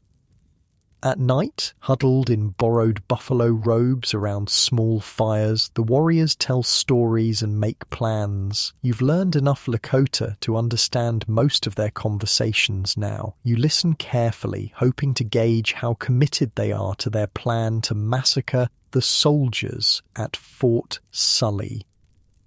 50 warriors, good weapons, says one man, gesturing enthusiastically. We enter with woman, gain trust, then strike fast. Fort has many more soldiers, cautions an older warrior. Big guns.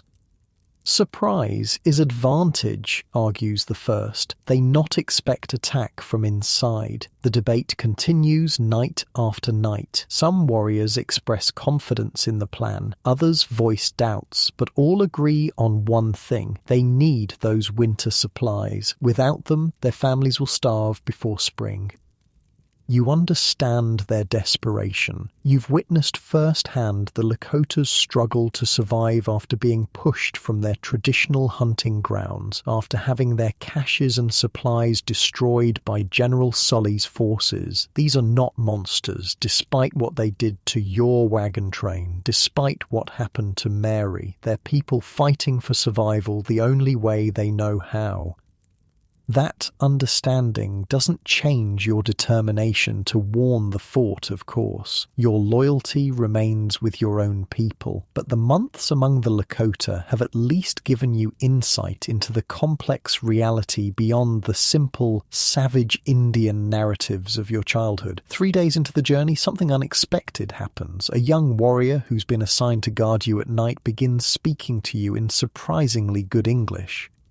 You write letter, he says quietly, eyes darting around to ensure no one overhears. With jumping bear, your heart stops. What do you mean? I see, not say nothing. He pauses, then adds, letter, say attack plan. Panic floods your system. If the Blackfoot discover you've warned the fort about their planned ambush, they'll kill you immediately. But something in the young man's expression gives you pause. He doesn't seem angry. Why are you telling me this? You ask cautiously. He stares into the fire for a long moment. I have white father, he finally says. At fort, maybe. The revelation stuns you. This young warrior, barely more than a boy, really, is one of the fort children you've seen throughout the Lakota camps. Children born to native women after relationships with white soldiers or traders. He know me? The boy asks, vulnerability breaking through his stoic facade. If I go there? The question breaks your heart. I don't know, you answer honestly. Maybe. He nods, disappointed but not surprised. I think not. You want to offer some comfort, but what can you say? The harsh reality is that many white fathers didn't acknowledge their mixed-race children. This boy exists between two worlds, belonging fully to neither. I not want killing, he confesses. Too much already. With that, he falls silent, returning to his role as your guard. But something has changed between you. An unspoken alliance formed in that brief conversation. Neither of you mentions it again, but occasionally, when no one else is looking, he brings you extra food or water. Small mercies in an unmerciful situation. As the journey continues, your physical condition deteriorates. The combination of cold, inadequate food, and exhaustion takes its toll. Fever sets in, bringing with it delirious dreams where past and present blur together. You see Mary calling to you from snow-covered hills. You see Josiah searching for you in endless forests. You see Otawa's knife, the warrior's scalp collection, the flames of the council fire where they debated burning you alive. She dying, you hear someone say through the fog of your fever. No good to trade, dead woman. Keep moving, another voice insists. Reach fort soon. Hands lift you onto a horse when you can no longer walk. Someone wraps an extra buffalo robe around your shoulders. The journey continues, your awareness fading in and out like a candle flame in the wind. After what feels like both an eternity and an instant, the fever breaks, leaving you weak but lucid. The chief's wife offers a bitter herbal tea. "Drink," she orders. "Make strength." You obey, gagging at the taste, but recognizing the kindness behind the gesture. With the fever gone, you realize how close you came to dying, not from Lakota weapons or cruelty, but from the simple brutality of winter on the plains. 2 days more, the chief tells you through his wife's translation, then fought 2 more days. After nearly 6 months of captivity, freedom is just 2 days away. If your letter reached General Sully, if Jumping Bear kept his word, if the fort doesn't just shoot at the approaching war party without asking questions, so many ifs. The closer you get to Fort Sully, the more tense the warriors become. They check their weapons constantly. They send scouts ahead to evaluate the fort's defenses. They hold councils each night to refine their attack plan. The night before you're set to arrive at the fort, the Blackfoot chief calls the entire war party together. You're brought to sit near the fire, not as a participant in their council, but as the central object of their scheme. The chief stands, firelight casting dramatic shadows across his painted face. He speaks in Lakota, but you understand most of it now. "Friends and sons, listen to my words," he begins, his voice carrying across the silent camp. "You are a great and powerful band of our people. The inferior race who have encroached on our rights and territories justly deserve hatred and destruction." Murmurs of agreement rise from the gathered warriors. The chief continues, his rhetoric building in intensity. "These intruders came among us, and we took them by the hand. We believed them to be friends and true speakers. They have shown us how false and cruel they can be. They build forts to live in and shoot from their big guns. Our people fall before them. Our game is chased from the hills. Our women are taken from us or won to forsake our lodges, wronged and deceived." He pauses, letting the grievances sink in, then delivers his call to action.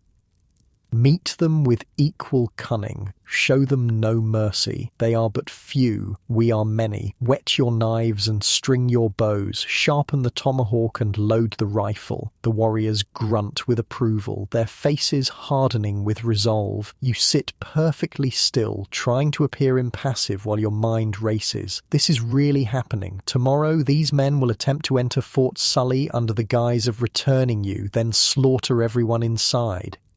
Unless your letter reached them, unless they're prepared, you sleep fitfully that night, if it can even be called sleep. Every time you close your eyes, you see flashes of violence, imagined scenes of what tomorrow might bring. Either way, blood will be spilled.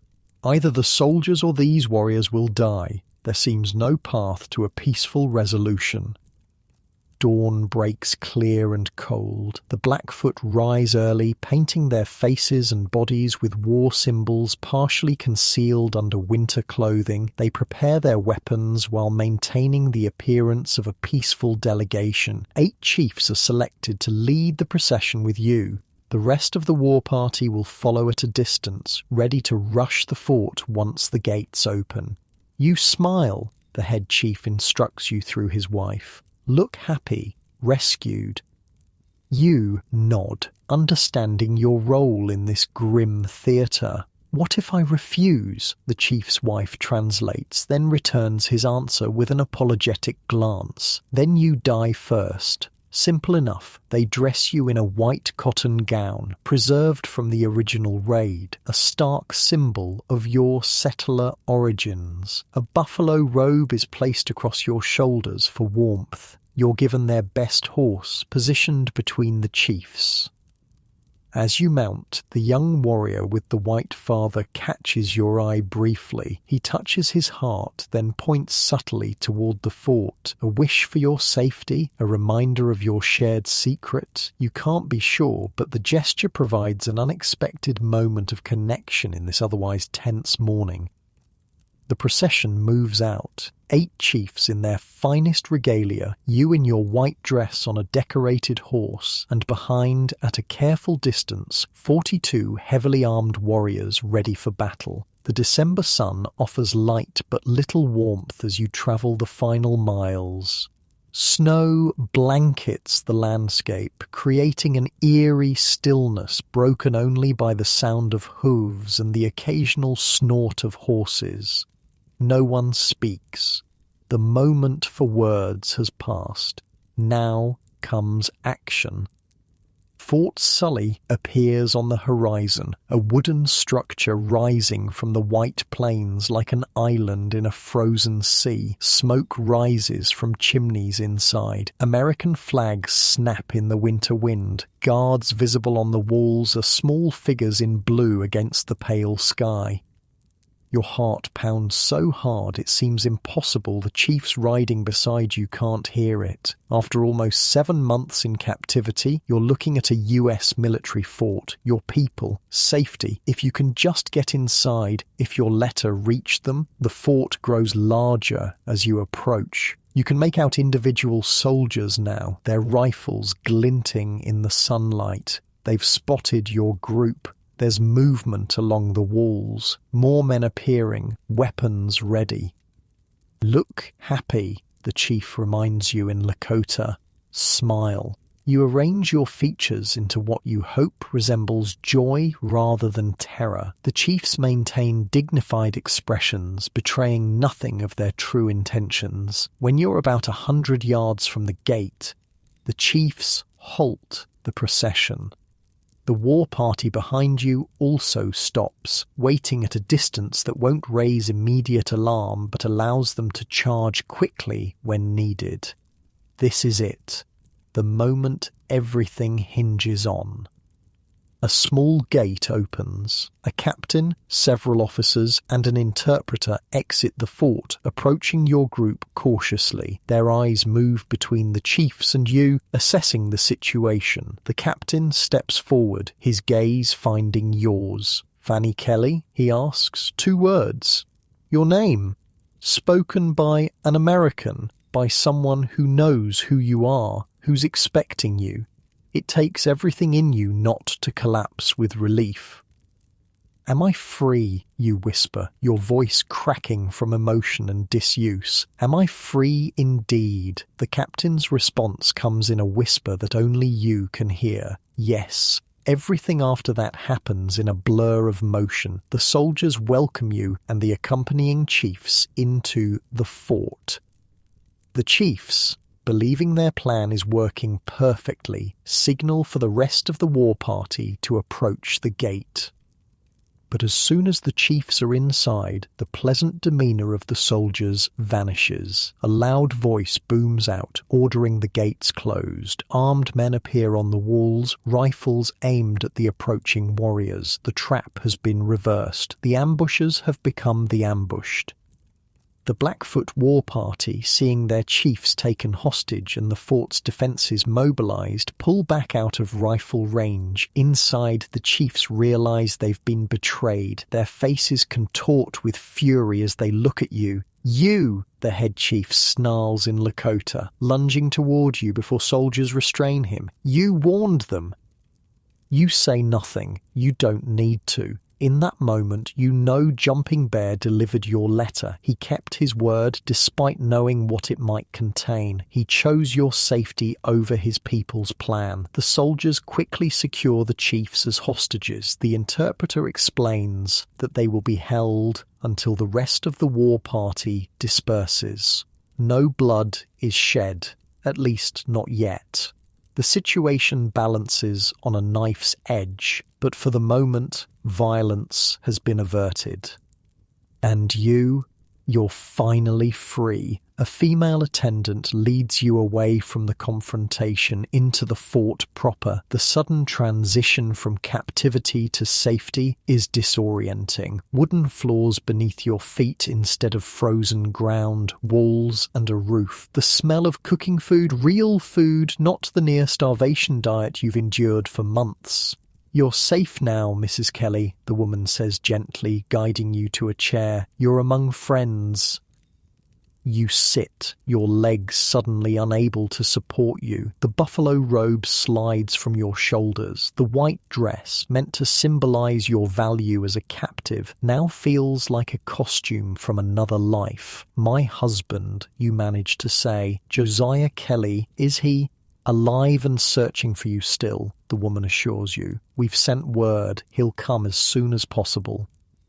Alive. Josiah is alive. After all these months, after everything, you haven't lost everything. There's still someone waiting for you. "And Mary?" you ask, though you already know the answer. You saw the evidence yourself hanging from that warrior's saddle.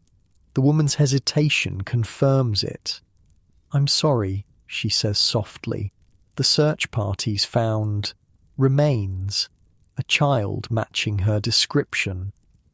You nod, the grief familiar now, almost an old companion after the weeks since you saw that fair-haired scalp. "I know," you whisper. "I already knew." A doctor arrives to examine you. He tries to be clinical, professional, but you see the shock in his eyes as he documents your condition. Severe malnutrition, frostbite on several toes, scars from beatings, infected wounds from the journey. You've been living so long with these ailments that you've almost forgotten they're not normal.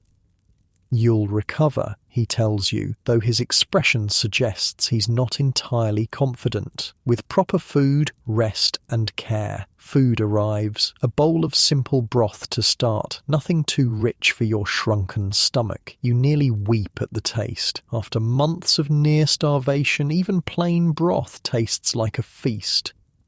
As you sip slowly, savouring each spoonful, you find yourself in the strange position of having to answer questions, even as you have so many of your own. Officers need information about the Lakota, their numbers, locations, leaders, plans. You tell them what you know, leaving out certain details. You don't mention Jumping Bear's kindness or the young warrior with the white father. Some stories aren't yours to tell. Night falls on your first day of freedom. They provide a small private room with an actual bed, a luxury so profound you almost don't know how to react to it. Clean sheets, a pillow, a door that locks from the inside. But when you lie down, sleep doesn't come. The bed is too soft after months of sleeping on hard ground. The silence is too complete after the constant sounds of a Lakota camp. People talking, children crying, horses nickering, the wind against teepee covers.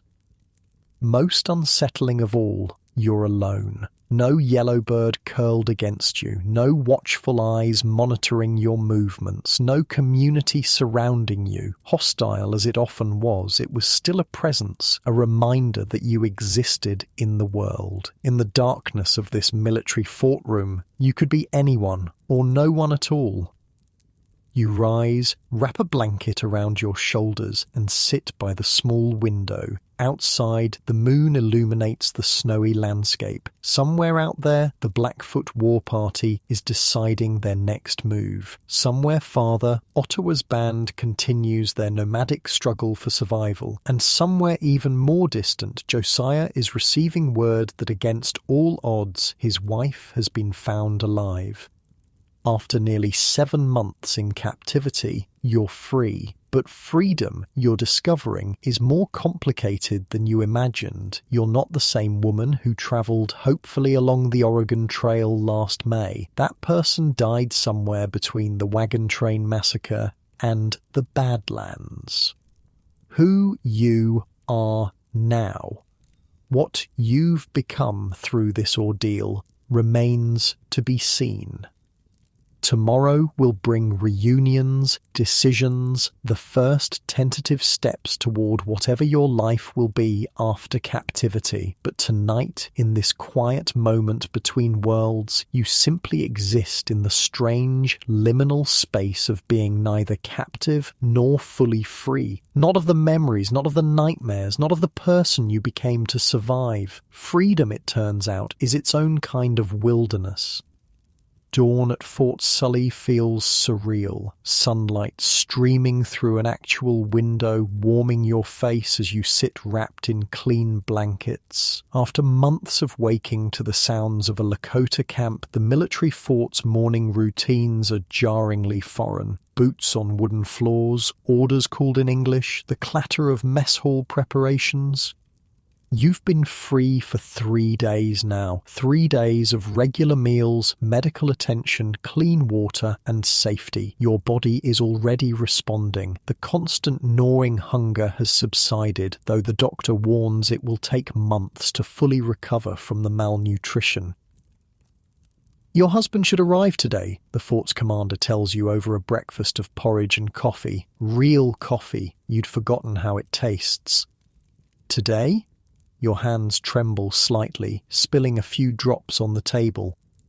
Barring weather delays, the messenger reached him at Fort Rice 2 days ago. You nod, not trusting yourself to speak. What do you say to a man you never expected to see again? What does he say to a wife who spent nearly 7 months among the Lakota? Will he even recognize the gaunt, scarred woman you've become? The commander clears his throat, uncomfortable with your silence. There's also the matter of your debriefing. Washington will want a full report of your time with the hostiles, intelligence about their movements, numbers, leaders. Yes, of course, you reply automatically, though the thought of recounting everything in clinical detail makes your stomach clench. Particularly regarding their military capabilities, weapons, strategies, alliances between bands. You look down at your half-eaten porridge. I'll tell you what I can, but even as you say it, you realize there are things you won't share. The kindness Jumping Bear showed you, the young warrior with the white father who helped you, Yellowbird's small hands comforting you after you learned of Mary's fate. These memories feel private, complex in ways military reports can't accommodate. The Lakota were your captors, yes, sometimes cruel, sometimes terrifying, but they were also people, complicated, contradictory people trying to survive in a world that was rapidly changing around them. How do you explain that to men who see only enemies? A commotion outside interrupts your thoughts. Voices, excited, a horse arriving at full gallop, boots rushing across the yard. Mrs. Kelly? An officer appears in the doorway. Your husband is here. You rise, legs unsteady. Your hand automatically smooths your borrowed dress, touches your hair, still thin and brittle from months of malnutrition. What will he think of you now? They lead you to the fort's main building. Each step feels dreamlike, disconnected from reality, and then suddenly, there he is. Josiah stands in the center of the room, hat clutched in hands that have aged years in the months you've been apart. His face is thinner, hair greyer, eyes shadowed by what can only be described as grief given temporary reprieve. For a moment, neither of you moves. The space between you feels vast, unbridgeable. You're not the young bride who set out on the Oregon Trail. He's not the hopeful husband seeking better fortunes in Idaho.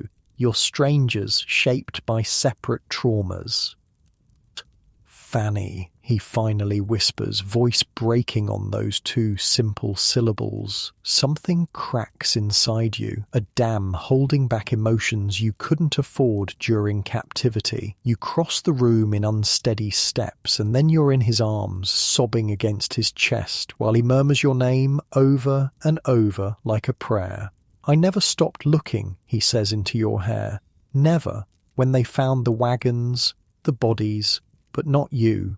I knew you had to be alive. You want to ask about Mary, about whether he found her, about whether he knows what happened to her, but you can't form the words, not yet. This moment of reunion is fragile enough without that particular wound being reopened. Instead, you simply hold each other, 2 survivors clinging to a connection that somehow endured despite everything.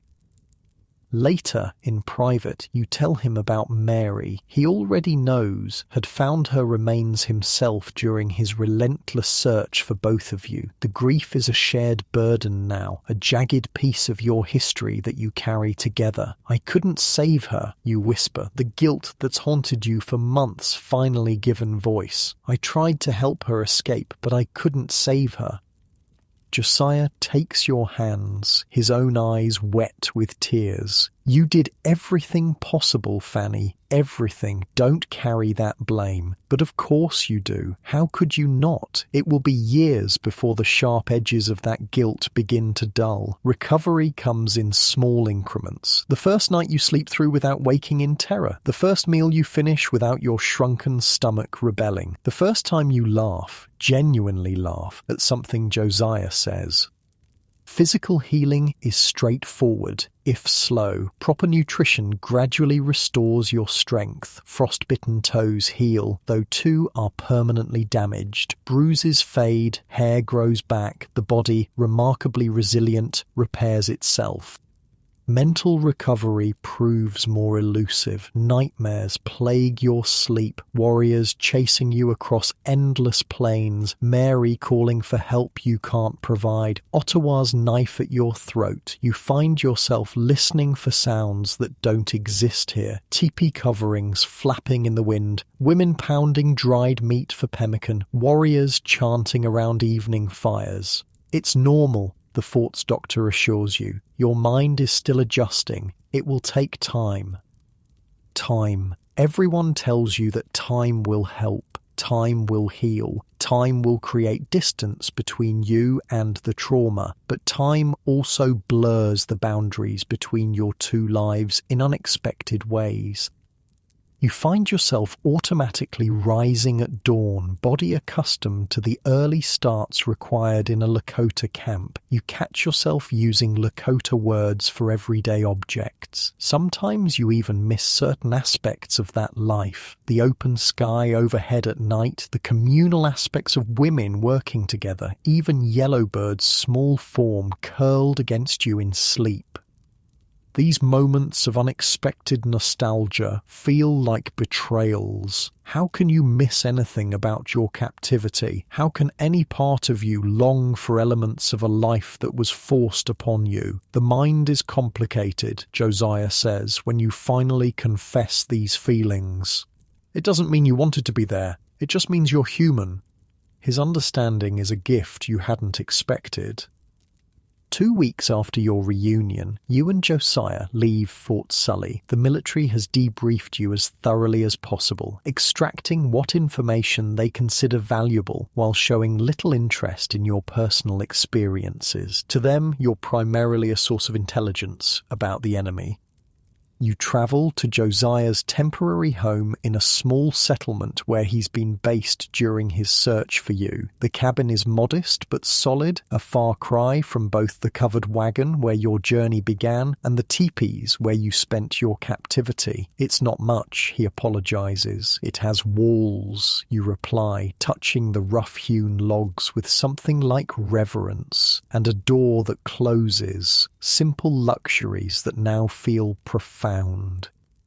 News of your rescue spreads quickly. You're a 9-day wonder, the white woman who survived almost 7 months with the Lakota and lived to tell the tale. People stare when you venture into the settlement. Some approach with uncomfortable questions, morbid curiosity barely disguised as concern. Did they, one woman asks, unable to actually articulate her real question.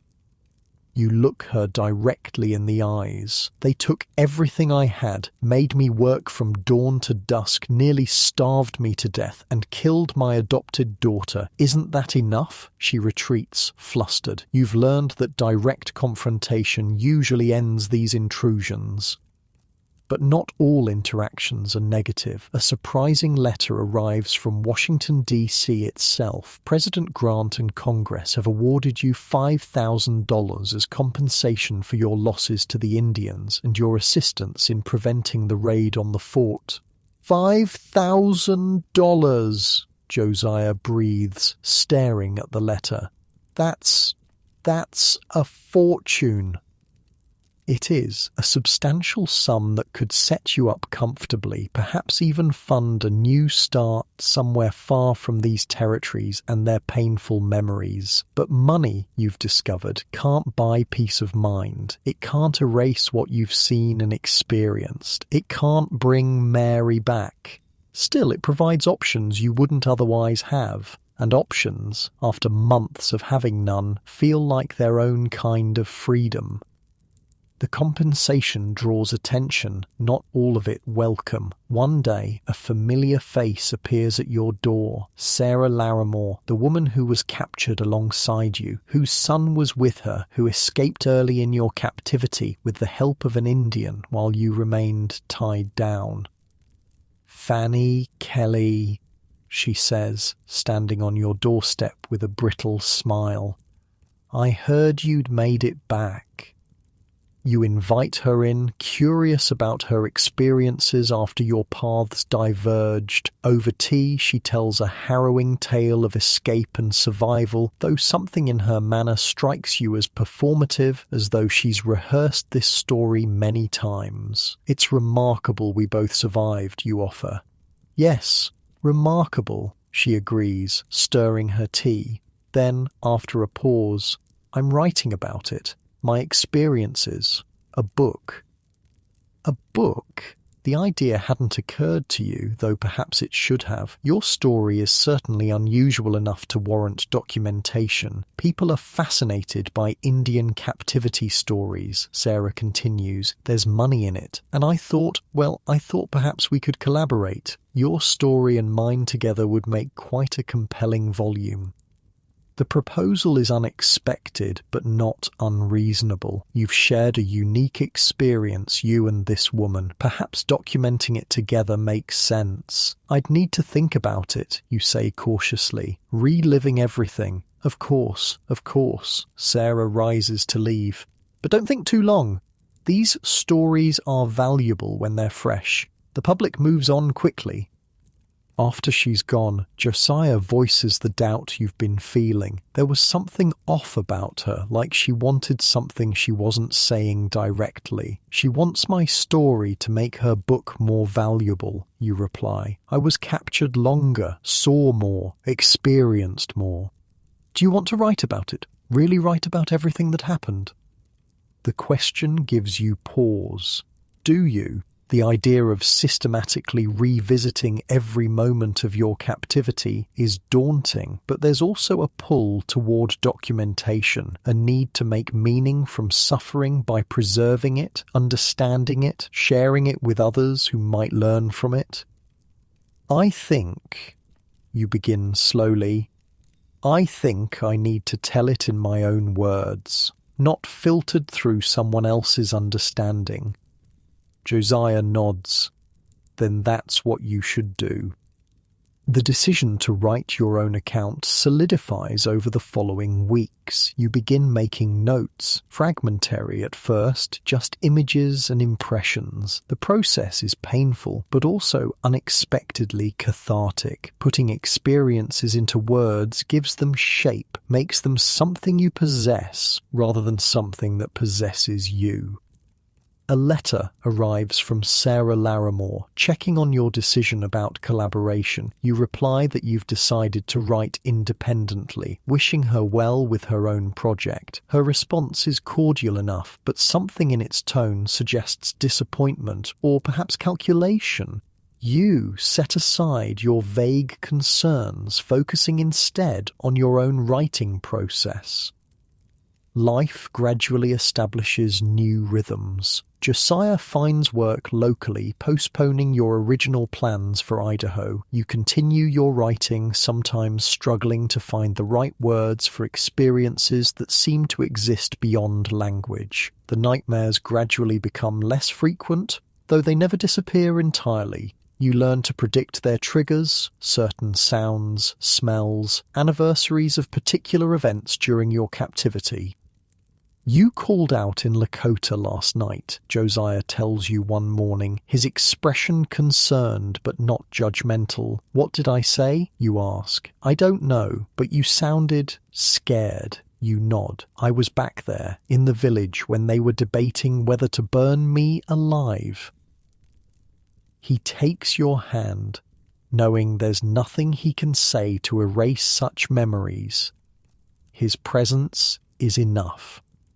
In the spring, you experience an unexpected joy. You're pregnant. After everything your body has endured, after months of starvation and abuse, it's still capable of creating new life. The discovery feels like a miracle, a counterbalance to all the death and loss.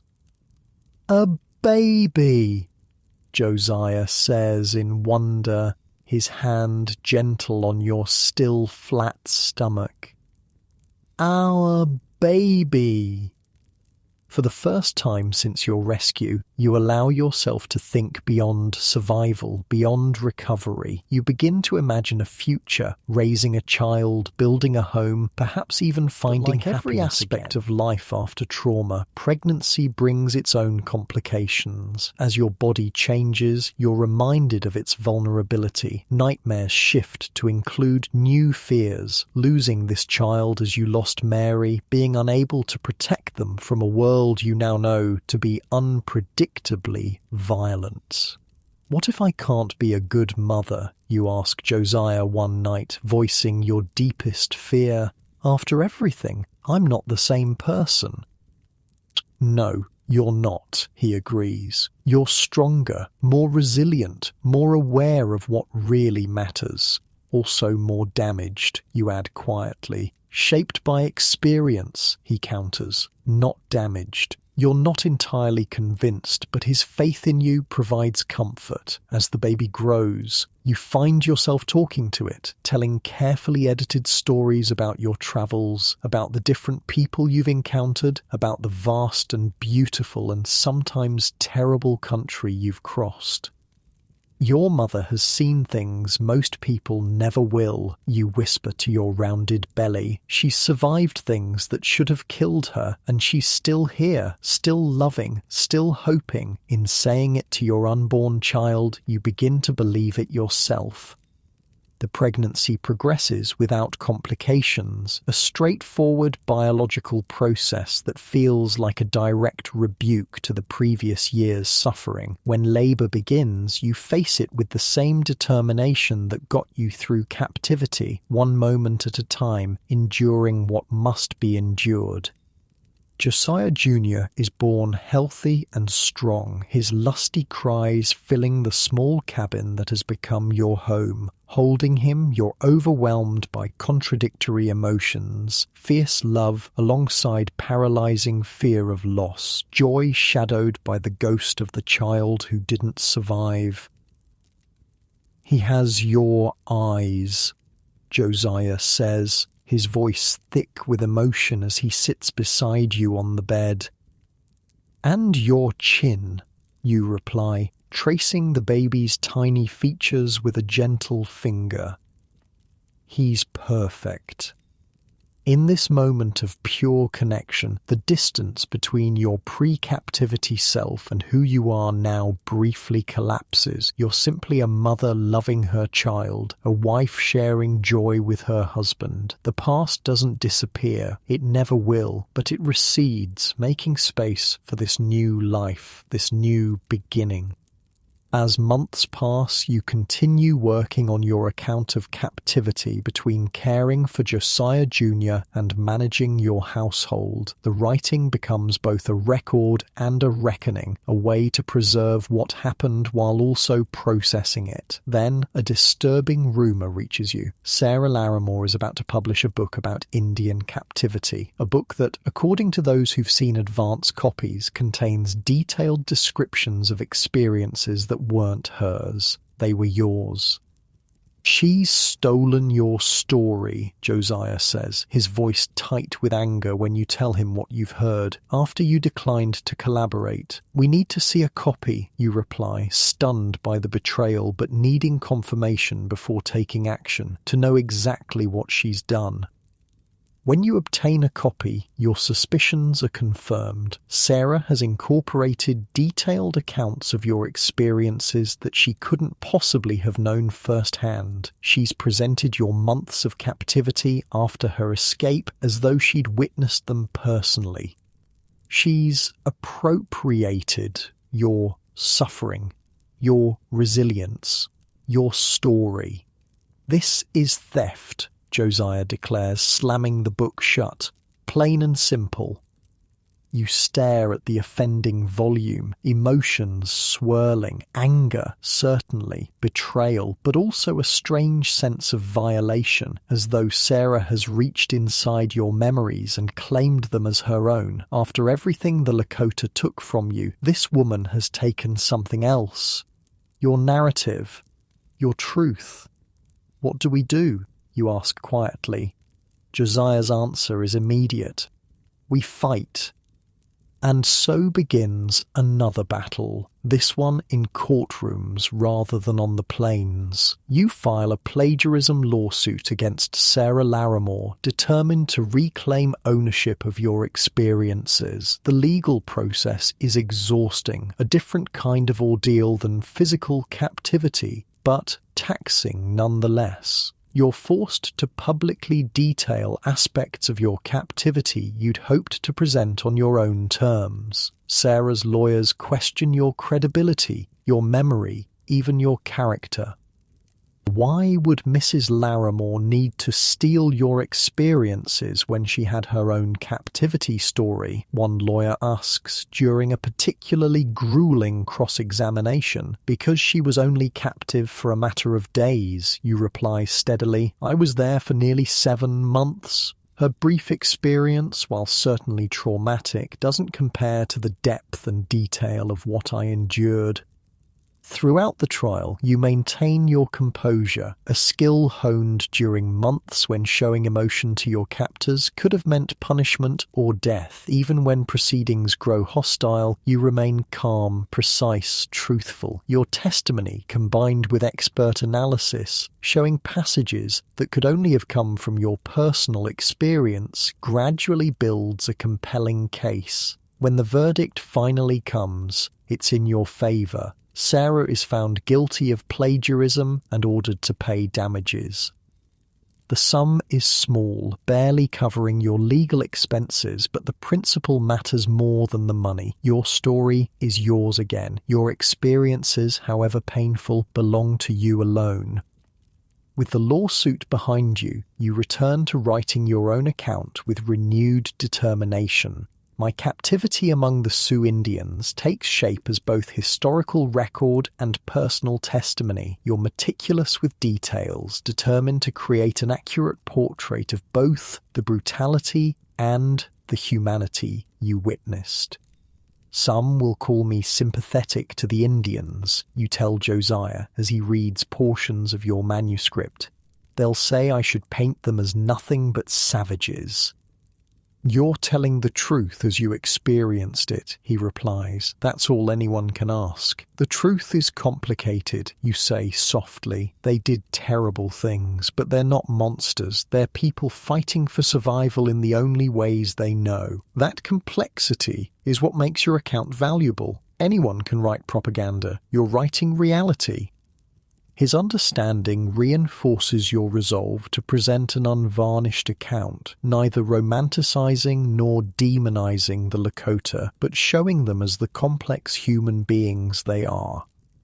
As you complete your manuscript, news arrives that causes you to add an unexpected epilogue. Jumping Bear, the warrior who showed you kindness during your captivity and who delivered your warning letter to Fort Sully, has been spotted in Washington, D.C. as part of a delegation of tribal representatives meeting with government officials. I want to see him, you tell Josiah immediately, to thank him. The decision raises eyebrows among your friends and neighbours. Why would you want to meet with one of them? Haven't you suffered enough at Indian hands? But this feels important, a chance to acknowledge the one person who repeatedly protected you, who ultimately chose your safety over his people's plans. Without Jumping Bear, you might never have escaped. Without his decision to deliver your letter, you might have been killed in the aftermath of the failed ambush. Some debts transcend the boundaries between captive and captor. Washington, D.C. smells like money. That's your first thought as you step onto Pennsylvania Avenue, the distinctive scent of power, paper currency, and political ambition mingling with coal smoke and horse manure. It's 1872. And the nation's capital is a far cry from the Dakota Territory where your captivity unfolded, or the modest settlement where you've rebuilt your life with Josiah and young Josiah Jr. It's so much, you murmur to Josiah, taking in the imposing government buildings, the well-dressed crowds, the general air of self-importance that seems to hang over everything. Different world, Josiah agrees, adjusting his collar. Neither of you feels entirely comfortable here, frontier folk among the urban elite. You've come for two purposes: to finalise paperwork related to your compensation from Congress and, more personally, to find Jumping Bear. According to your sources, he's part of a delegation of tribal representatives meeting with government officials to negotiate yet another treaty, one of many that promise much and typically deliver little. Are you sure about this? Josiah asks, for perhaps the 10th time since you decided to make the journey. Seeing him again, it might bring everything back. You appreciate his concern, but he doesn't fully understand. It never left, Josiah. Not really. You adjust your bonnet, a small gesture of preparation. I need to do this, for me. Finding the delegation proves surprisingly simple. They're housed in a hotel specifically designated for visiting dignitaries, closely watched, of course. The government's hospitality comes with careful surveillance. You approach the hotel with a mixture of anticipation and trepidation. What if Jumping Bear doesn't remember you? What if he resents your warning letter that thwarted the planned attack on Fort Sully? What if seeing him catapults you back into memories you fought so hard to manage? The lobby is cool and dim after the bright spring sunlight outside. A clerk eyes you suspiciously as you approach his desk. I'm here to see one of the Indian delegates, you explain. Jumping Bear of the Lakota. The Indians aren't receiving social calls, he replies dismissively. Government business only. You stand your ground. Please tell him Fanny Kelly is here. He'll want to see me. Something in your tone must convey your determination, because after a moment's hesitation, the clerk dispatches a boy to deliver your message. You and Josiah wait in uncomfortable chairs, ignoring the curious glances from other hotel guests. 20 minutes pass before a commotion at the far end of the lobby catches your attention. A group of men enter, several in suits and military uniforms, escorting 3 Lakota men dressed in an uncomfortable blend of traditional clothing and Western attire, as though caught between worlds. Your eyes find him immediately. Jumping Bear, older now, his face more lined, but unmistakably the same man who intervened when Ottawa's brother-in-law aimed an arrow at your heart, who rode beside you when others treated you as cargo, who ultimately delivered your letter to Fort Sully, despite knowing what it might contain. He sees you at the same moment. Recognition flashes across his face, followed by what appears to be genuine pleasure. He says something to one of the officials, who frowns but nods reluctantly. Jumping Bear approaches, his walk the same confident stride you remember, though somewhat constrained by the unfamiliar surroundings. He stops a respectful distance away. Fanny Kelly, he says, your name carrying the slight accent you remember. You live well? Such a simple question for such a complex answer. Do you live well? You've survived, you've healed, at least physically. You have Josiah and your son, but well seems too simple a word for your existence after captivity. I do, you say anyway, because detailed truth would take too long. Thanks to you, he shakes his head slightly. I did small thing. You saved my life, you counter. Twice, when Ottawa's brother-in-law would have killed me, and when you delivered my letter to Fort Sully. A ghost of a smile crosses his face. Letter not say what you promised. No, you admit. It didn't. Good lie, he says, surprising you. Smart. Like Lakota. The compliment touches you unexpectedly. Coming from him, it feels genuine. Recognition of the survival skills you developed during your captivity. You introduce Josiah, who shakes Jumping Bear's hand with more grace than many white men would show. Thank you for protecting my wife when I couldn't, he says simply. Jumping Bear nods acknowledgement, then glances at the officials, watching your interaction with poorly disguised suspicion. Not much time. They watch always. I understand. I needed to thank you, to see you. He seems to consider something, then speaks in Lakota, words flowing too quickly for your rusty comprehension. I'm sorry, I don't understand anymore, you admit. It's been too long, he switches back to English. I say, you strong woman, survive when many would die, like Lakota woman. Again, his comparison of you to his people feels like high praise rather than an insult. You're surprised by the warmth that spreads through you at his words. I have wife now, he adds, gesturing to a woman standing with the other delegates. Kolamawa, my friend. I tell her about you. The woman meets your gaze across the lobby, her expression curious but not hostile. You nod respectfully to her. Are you well? You ask him. Your people? His face clouds. Hard times. Government make promises. Break promises. Want us on reservation. He makes a small gesture encompassing his Western clothing, the hotel, everything. Want us become white, not Lakota. The pain and pride in his voice are unmistakable. You think of Ottawa, of the village women who taught you their skills, of little Yellowbird. Where are they now? Have they surrendered to reservation life? Are they still fighting? Have they survived at all?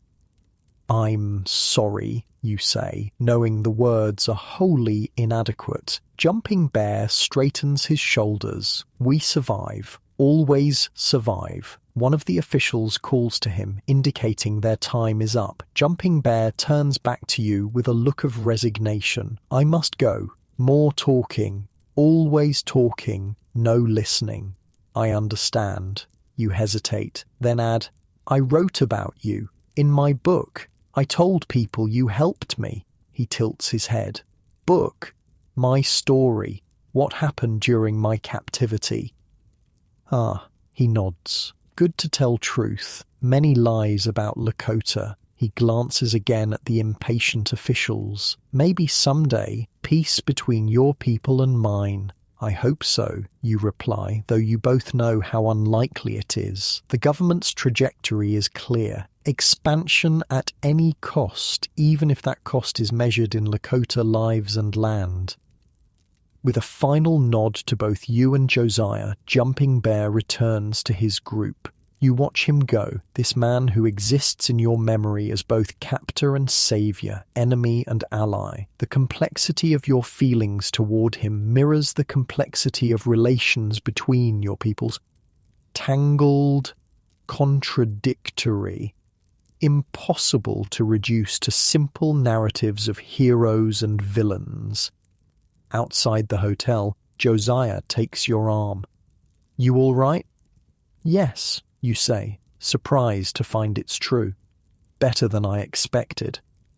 He seemed decent. He is. That's what I've tried to explain in the book. They're people, Josiah, not symbols, not savages, not noble warriors, just people, capable of cruelty and kindness like anyone else. Most folks prefer simpler stories, he observes as you walk back toward your lodgings. I know. It's easier to believe all Indians are bloodthirsty monsters or that all whites are innocent victims. You pause, watching a carriage rattle past. But that's not what I experienced, and it's not what I wrote.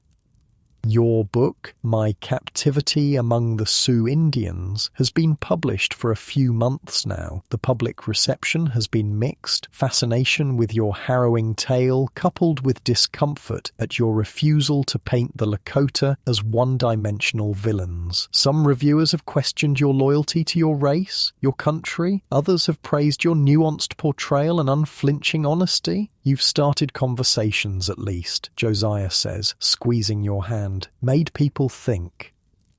Some people, you correct, those willing to consider perspectives beyond their own. You've learned that such people are rarer than you once believed. Most prefer the comfort of certainty, clear divisions between right and wrong, civilized and savage, us and them.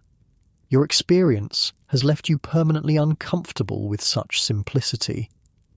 The next day brings meetings with government officials, routine paperwork regarding your compensation, but also questions about your book and your unique insights into Lakota culture and tactics. You answer carefully, aware that any information you provide might be used against people like Jumping Bear. Mrs. Kelly, one officer begins with practiced cordiality. Your account suggests the Lakota treated you with a certain restraint. Would you say that's typical of how they treat female captives? The question's implication is clear. You've been asked versions of it countless times since your rescue, prurient curiosity disguised as official inquiry. I would say, Colonel, that my experience was my own. I can't speak for others. You meet his gaze steadily. What I can tell you is that the greatest threat to my life came when I dropped a ceremonial pipe, not when I was first captured. Their values and priorities are different from ours, but no less structured. He seems disappointed by your neutral response. And what of their military capabilities? You observed their tactics firsthand. I observed desperate people defending their way of life, you reply carefully. People who understood the terrain better than any military strategist ever could. Mrs. Kelly, he says, leaning forward, I understand your ordeal may have created certain sympathies. But these savages killed your adopted daughter.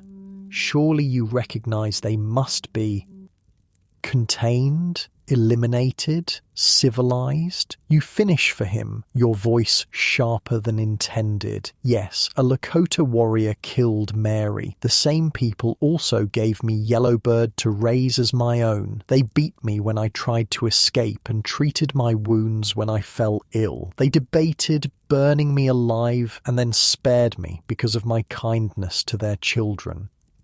You take a breath, collecting yourself. Forgive me, Colonel. What I mean to say is that my experience taught me to be wary of simplistic solutions to complex problems. The Colonel's expression suggests he finds you difficult and possibly subversive. The meeting concludes shortly after with platitudes about your service to the country and the value of your insights. As you and Josiah leave the government building, you feel drained but also lighter somehow, as though speaking your truth to power, however futile, has released something within you. You certainly didn't tell him what he wanted to hear, Josiah observes, not without admiration. No, you agree, but I told him what he needed to hear, whether he recognizes it or not. The Washington trip concludes without further encounters with Jumping Bear or substantive conversations with officials. You return home to Josiah Jr., who at 2 years old has no concept of your history, no understanding of why his mother sometimes wakes screaming in the night, or why certain sounds make her freeze in momentary terror. You hope to keep it that way as long as possible. Months pass. Your book continues to sell modestly. Not enough to make you wealthy, but sufficient to supplement Josiah's income and provide security for your family. You receive letters from readers, some appreciative of your honesty, others critical of your sympathetic portrayal of your captors. One letter stands out, from a woman named Sarah Oakley, herself a former captive among a different tribe. "I never had words for my experience until I read yours," she writes. "The way you described the confusion of hating your captivity while recognizing the humanity of your captors, I thought I was alone in feeling this way." You write back, beginning a correspondence that eventually leads to meeting other former captives, women whose experiences echo your own in some ways while differing dramatically in others. Together, you form an informal network, sharing stories and support that those who haven't lived through captivity simply cannot provide. Through these connections, you hear troubling accounts of government dealings with various tribes, promises broken, resources stolen, attempts to eradicate cultural practices and beliefs. The pattern matches what Jumping Bear described, a systematic effort to destroy indigenous ways of life. "It makes me sick," you tell Josiah one evening, after receiving particularly disturbing news about conditions on a nearby reservation. "They're starving people into submission and calling it civilization. What can we do?" he asks, practical as always. "I don't know." You look down at the letter in your hands. "Write, speak, bear witness." It seems inadequate against the machinery of government policy and public indifference, yet doing nothing feels like betrayal, not just of Jumping Bear, who saved your life, but of the complexity of truth you fought to preserve in your account of captivity. You begin writing articles for newspapers, carefully crafted pieces that humanize without romanticizing, that acknowledge violence while contextualizing its causes. Some publications reject your work outright, calling it Indian sympathizing. Others publish but attach editorial notes distancing themselves from your views. A few, typically smaller, more progressive papers, print your words as written, bringing you a modest reputation as an unusual voice in the national conversation about the Indian problem. "The problem," you write in one particularly pointed essay, "is not the Indians' resistance to civilization, but our civilization's resistance to acknowledging the Indians' humanity. We demand they abandon customs, languages, and spiritual practices developed over thousands of years, then label them savage when they resist this cultural annihilation." The article prompts a flurry of angry letters, a few threats, and, most surprisingly, an invitation to speak at a women's suffrage gathering in Philadelphia. The organizers believe your perspective on captivity and survival might resonate with their movement's concerns about women's autonomy and voice. "They want me to talk about being silenced," you tell Josiah, bemused. "Me, who can't seem to stop talking about uncomfortable truths. Will you go?"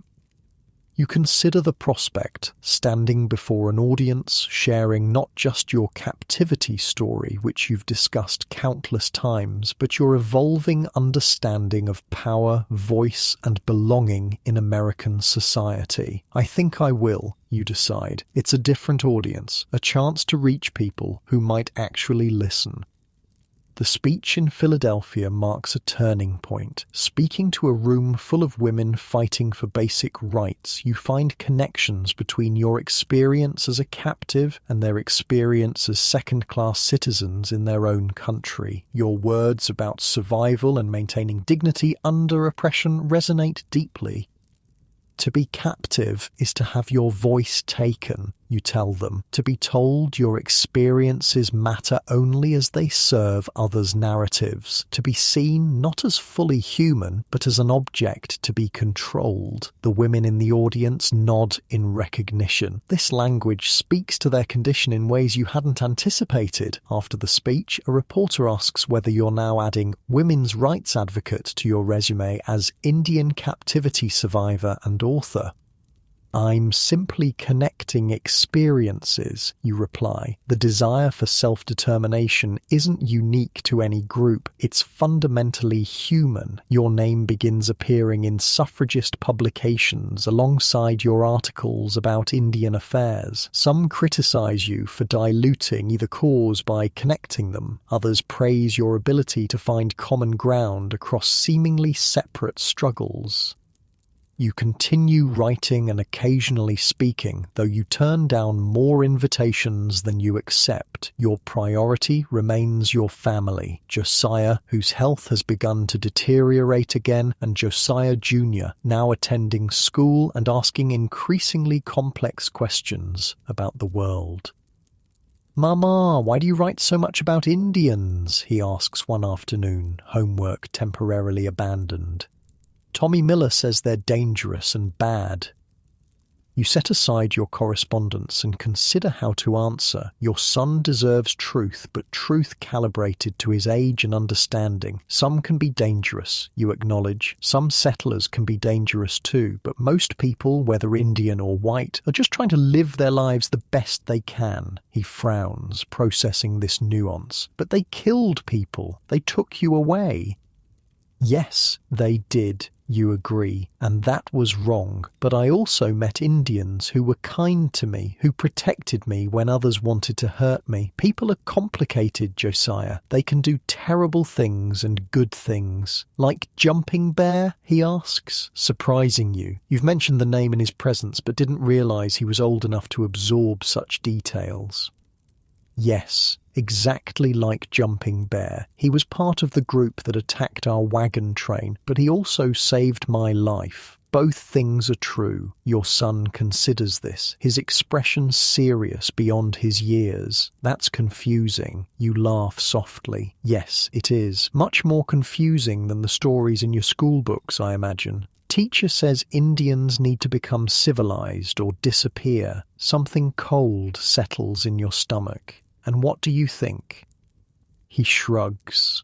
"I think they should get to decide for themselves, like you always say we should." Pride warms you. Despite the simplicity of his understanding, he's grasped something essential, something many adults never manage to comprehend. "That's very wise," you tell him, smoothing his hair. "Very wise indeed." That night, as you record the conversation in your journal, you reflect on the strange journey your life has taken, from young bride to captive to survivor to reluctant public voice. None of it follows the path you imagined when you set out for Idaho on the Oregon Trail. None of it erases the trauma or brings Mary back. None of it resolves the continuing conflicts between settlers and indigenous peoples. But perhaps in small ways your words matter. Perhaps through your son and others like him, perspectives can shift. Perhaps the complexity of truth can gradually replace the comfort of simplistic narratives. It's not the happy ending of childhood stories. It's messy and incomplete and full of contradictions. But it's real as the scars on your body, the memories that still wake you at night, and the hard-won wisdom that helps you face each new day. In a world determined to sort everything into neat categories of good and evil, your lived experience remains stubbornly, defiantly complex, and that, you've come to believe, is its greatest value. Time moves differently as you age. The years that once crawled by during captivity now slip through your fingers like water, impossible to hold. It's 1890. 26 years have passed since your rescue from the Lakota. The fresh-faced 19-year-old bride who set out on the Oregon Trail is long gone, replaced by a middle-aged woman with silver threading through her dark hair and quiet wisdom in her eyes. You're 45 now, with the kind of weathered strength that comes only through survival. You sit on the porch of your modest home, watching the sunset paint the sky in colours that still remind you of those Dakota Territory evenings. Josiah Jr. is grown, 20 years old, and preparing to marry a local girl with bright eyes and quick laughter. Your husband moves more slowly these days. The toll of searching for you across hostile territory all those years ago permanently etched in his joints and lungs. The newspaper on your lap carries news that sends a chill through you despite the warm evening. Sitting Bull shot dead during arrest. Bad business, Josiah says, easing himself into the chair beside yours. Ghost dance has them spooked.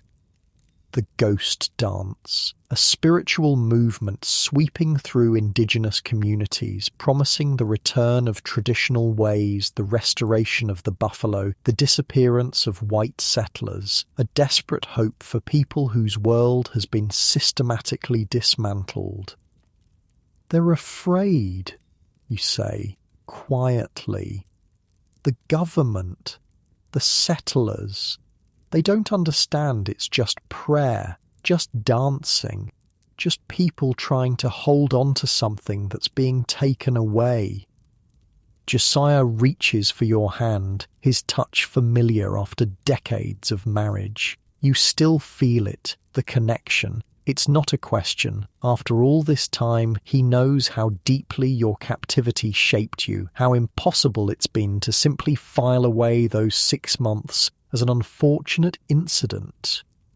The Lakota, their language, their customs, their struggles, remain part of you, woven into your understanding of the world. I keep thinking about what Jumping Bear said in Washington, you admit. We survive, always survive. I wonder if he still believes that. Jumping Bear, you've had no contact since that brief meeting in Washington, though you've thought of him often. Is he on a reservation now? Did he join the ghost dance movement? Is he even alive? 2 weeks after Sitting Bull's death, more news arrives. Worse news. A massacre at Wounded Knee Creek. Hundreds of Lakota men, women and children killed by the 7th Cavalry. Bodies frozen in the snow. A people's final resistance crushed with brutal efficiency. You read the accounts with a growing sense of horror and grief. These could be the people you lived among, Ottawa's wives, the women who taught you to tan hides, the children who stared at you with curiosity, Yellowbird who slept curled against you through cold nights. They're calling it a battle, Josiah says, disgust evident in his voice as he reads the newspaper over your shoulder. A battle implies 2 sides fighting. This was slaughter. You can't speak. The words stick in your throat, tangled with memories, both terrible and tender, of your time among the Lakota. For days you move through your routines mechanically, haunted by images of snow-stained red, of bodies piled like discarded dolls. Finally, you do what you've always done with overwhelming emotion. You write, not an article this time, but letters, to newspaper editors, to politicians, to anyone who might listen. You speak not as an expert or an advocate, but as someone who has witnessed firsthand the humanity behind the headlines. I was held captive by the Lakota for 6 months, you write. I experienced their cruelty and their kindness. I lost my adopted daughter to their violence. But what happened at Wounded Knee was not justice or military necessity. It was vengeance and fear given license to destroy. We cannot build a nation on such foundations. Most of your letters go unanswered or receive polite, dismissive responses. A few generate hostile reactions, questioning your loyalty or suggesting your captivity left you with unnatural sympathies. But occasionally you receive notes of appreciation from others who've lived between worlds, from those who recognize the dangerous simplicity of seeing any group of people as entirely good or entirely evil. "You gave words to what I've felt but couldn't express," writes a former soldier who served at a reservation. "Thank you for your courage." Courage. The word makes you smile sadly. Is it courage to simply speak truth, or is it just stubborn unwillingness to accept comfortable lies? The years continue their relentless forward motion. In 1895, Josiah's health takes a sudden turn for the worse. Pneumonia settles in his lungs already damaged by his military service, and the months spent searching for you across harsh territory. "Don't look so worried," he tells you from his sickbed, his attempt at a reassuring smile undermined by the rattle in his chest. "I've survived worse." But he hasn't. Within a week, he's gone. The man who refused to believe you were dead, who searched when others abandoned hope, who welcomed you back without question or judgment, who stood beside you through nightmares and public criticism and everything in between. You're a widow at 50, alone in ways that echo your captivity while being entirely different. Then you were surrounded by people but isolated by language and culture. Now you understand the language and customs perfectly, but the person who most deeply understood you is gone. Josiah Jr. and his wife insist you move in with them. "We have plenty of room," your daughter-in-law says, her kindness genuine, "and the children would love having their grandmother close." The invitation is tempting. Your grandchildren, 2 girls and a boy, bring joy unlike anything you've experienced since before your captivity. Their innocence, their unquestioning love, their simple delight in small wonders, all of it heals something deep within you that you hadn't realized was still broken. But you decline. "I need my own space," you explain, "my own routines."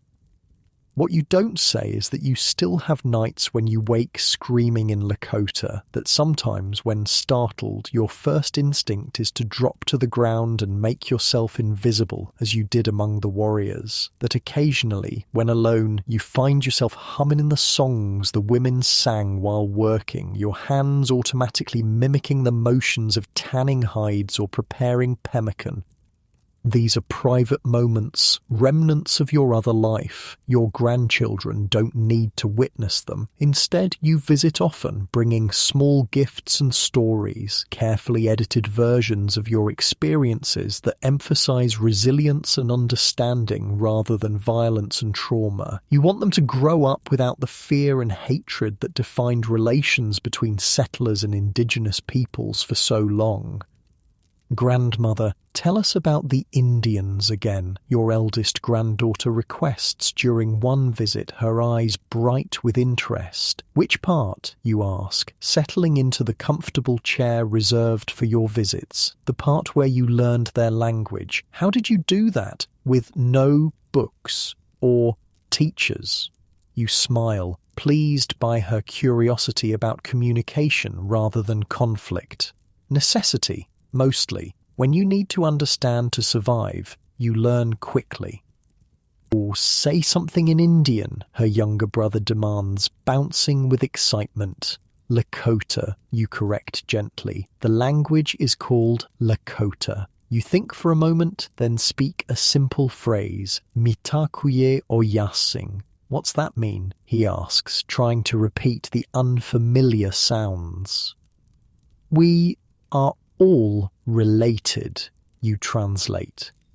It's an important concept in Lakota spirituality, that all living things are connected. Your daughter-in-law looks up from her sewing. "That sounds almost Christian." "Many beliefs overlap when you look closely enough," you reply. "People everywhere ask the same basic questions about life and death, about right and wrong. The answers just wear different clothing." These are the kinds of conversations you value most in your later years, opportunities to complicate simplistic narratives, to plant seeds of nuanced understanding in younger generations. It's not the dramatic public platform some might have wanted for you, but it feels right. This quiet influence radiating outward from personal connections.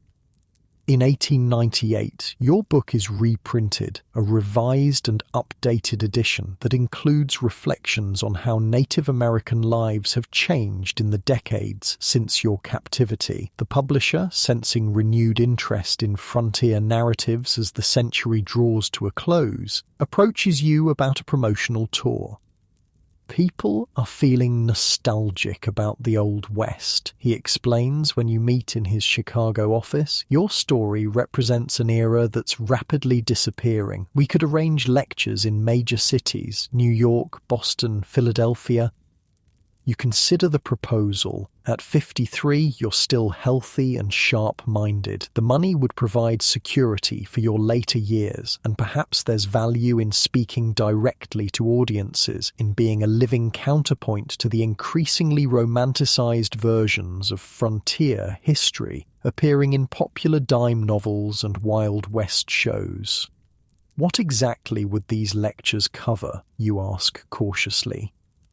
Your captivity, of course, the danger, the drama, your daring escape. His enthusiasm is palpable. Audiences can't get enough of Indian stories these days, especially with the wars effectively over. The wars, as though systematic displacement and cultural destruction could be so neatly categorized, as though the suffering ended with military campaigns. My story includes my captivity, you say slowly, but also what I learned from it, the complexity of the Lakota people, the failures of government policy, the humanity on all sides. The publisher's smile tightens. Of course, though we'd want to emphasize the adventure aspects. The public prefers simpler narratives. You decline the tour. Your story won't be reduced to entertainment, to titillation dressed up as historical interest. If fewer people hear your account as a result, so be it. Those who truly want to understand will find their way to your written words. Instead of public lectures, you focus on correspondence, maintaining connections with other former captives, responding to readers of your book, occasionally writing for smaller publications that welcome your nuanced perspective. This quieter influence suits you, allowing for depth rather than breadth of impact. You also begin collecting materials for a potential new book, not about your captivity this time, but about what happened after, about the challenges of returning to civilization after experiencing its opposite, about carrying multiple worldviews within one mind, about the strange position of being both insider and outsider in your own culture. It's about belonging. You explain to Josiah Jr. when he asks about the project, about what happens when you've seen behind the curtain and can't unsee it, even when everyone around you pretends the curtain is solid. He considers this, then asks, "Do you ever regret it? Not the captivity itself. I know you didn't choose that. But what came after? The writing, the speaking out. Might have been easier to just let it go." The question deserves careful consideration. You think about the hostility you faced, the friendships lost over your refusal to simplify, the nights spent wrestling with memories when others slept peacefully in their certainties. Easier? Yes, you finally answer, but not possible, not for me. Your work on the new book progresses slowly, interrupted by life's demands and the increasing physical limitations of aging. By 1904, at age 59, your health begins to falter. Nothing dramatic, just the accumulation of hardships your body has endured, from the near starvation of captivity to the harsh winters of frontier life. You set aside the manuscript, recognizing you may not complete it. This brings not despair, but a quiet acceptance. You've already told the story that needed telling. Everything else is elaboration. On a cool autumn evening, you sit wrapped in a shawl on your porch, watching the sunset, as you've done thousands of times before. The sky burns orange and purple, then fades to deep blue. Stars appear one by one, the same stars that watched over you during those long-ago nights of captivity. You think about Mary, forever 5 years old in your memory, about Yellowbird, who briefly filled the child-shaped hole in your heart, about Otawa with his fierce pride and casual cruelty, about the unnamed women who taught you their skills and their endurance, about Jumping Bear and his unexpected kindness. You think about Josiah, who never stopped searching, about your son, who grew up in the shadow of your experience but found his own way to understanding, about your grandchildren, who will inherit a world still wrestling with the same fundamental questions of belonging and identity that defined your life. You think about the girl you were, stepping into a covered wagon with dreams of Idaho, and the woman you became, shaped by loss and survival, by violence and compassion, by two cultures that both claimed and rejected you in different ways. The narrative of your life isn't neat or simple. It doesn't fit the preferred stories of heroes and villains, of civilization triumphing over savagery. It's messy and contradictory and painfully real. Perhaps that's why it matters, why you fought so hard to preserve its complexity against the constant pressure to simplify. As twilight deepens into night, a profound peace settles over you, not because the questions are answered or the wounds fully healed, but because you've done what you could with what you were given. You've transformed trauma into testimony. You've insisted on humanity in all its complicated glory. That night, as you drift towards sleep, your mind returns to those Dakota plains, not the violence or terror, but the vast sky, the wind moving through tall grass, the rhythm of women working together, the children's laughter. For once, these memories bring not nightmares, but something like reconciliation. Fanny Kelly died in 1904, never forgetting the sacrifice of her young adopted daughter. Her book, My Captivity Among the Sioux Indians, remains one of the most nuanced first-person accounts of Native American captivity from that era. While many similar narratives served primarily to reinforce negative stereotypes, Kelly's work acknowledged both the brutality and humanity she witnessed. Her experience bridges two worlds that often seemed irreconcilably opposed, offering perspectives that complicated the simplistic narratives of her time. She lived through a pivotal period in American history when the frontier was closing, indigenous cultures were being systematically dismantled, and the nation was constructing its self-mythology about westward expansion. Today, historians value Kelly's account for its relative lack of sensationalism and its willingness to portray Lakota culture with complexity rather than caricature. Her story reminds us that history happens to real people, messy, contradictory people who don't fit neatly into categories of hero or villain, savage or civilized. In her own words, I have endeavoured to relate the incidents of my captivity with perfect truthfulness. The experience of such a life as I was compelled to lead among the Indians can never be told. Its change from civilization to barbarism, from security to fear, from plenty to famine, from the peaceful fireside to the wild campfire are contrasts too deep for analysis. Yet, in attempting that impossible analysis, in refusing the comfort of simplistic narratives, Fanny Kelly left behind something rare and valuable, a testament to human complexity that transcends the boundaries of time, culture, and conflict. As you lie in your comfortable bed, safe in the knowledge that such experiences remain firmly in the past, perhaps her story offers a gentle reminder of our shared humanity, the terrible and beautiful capacity we all carry to harm and to heal, to destroy and to nurture, to misunderstand, and occasionally to truly see one another across the chasms that would divide us. Let that thought carry you towards sleep, toward dreams untroubled by the hardships of frontier life or the clash of cultures that defined Fanny Kelly's remarkable journey. Rest easy, knowing that even in the darkest moments of history, resilience and understanding found ways to survive. Like the endless Dakota prairie, let your mind grow quiet now. Like the stars over a Lakota camp, let your thoughts twinkle gently before fading into the peaceful darkness of deep, restful sleep.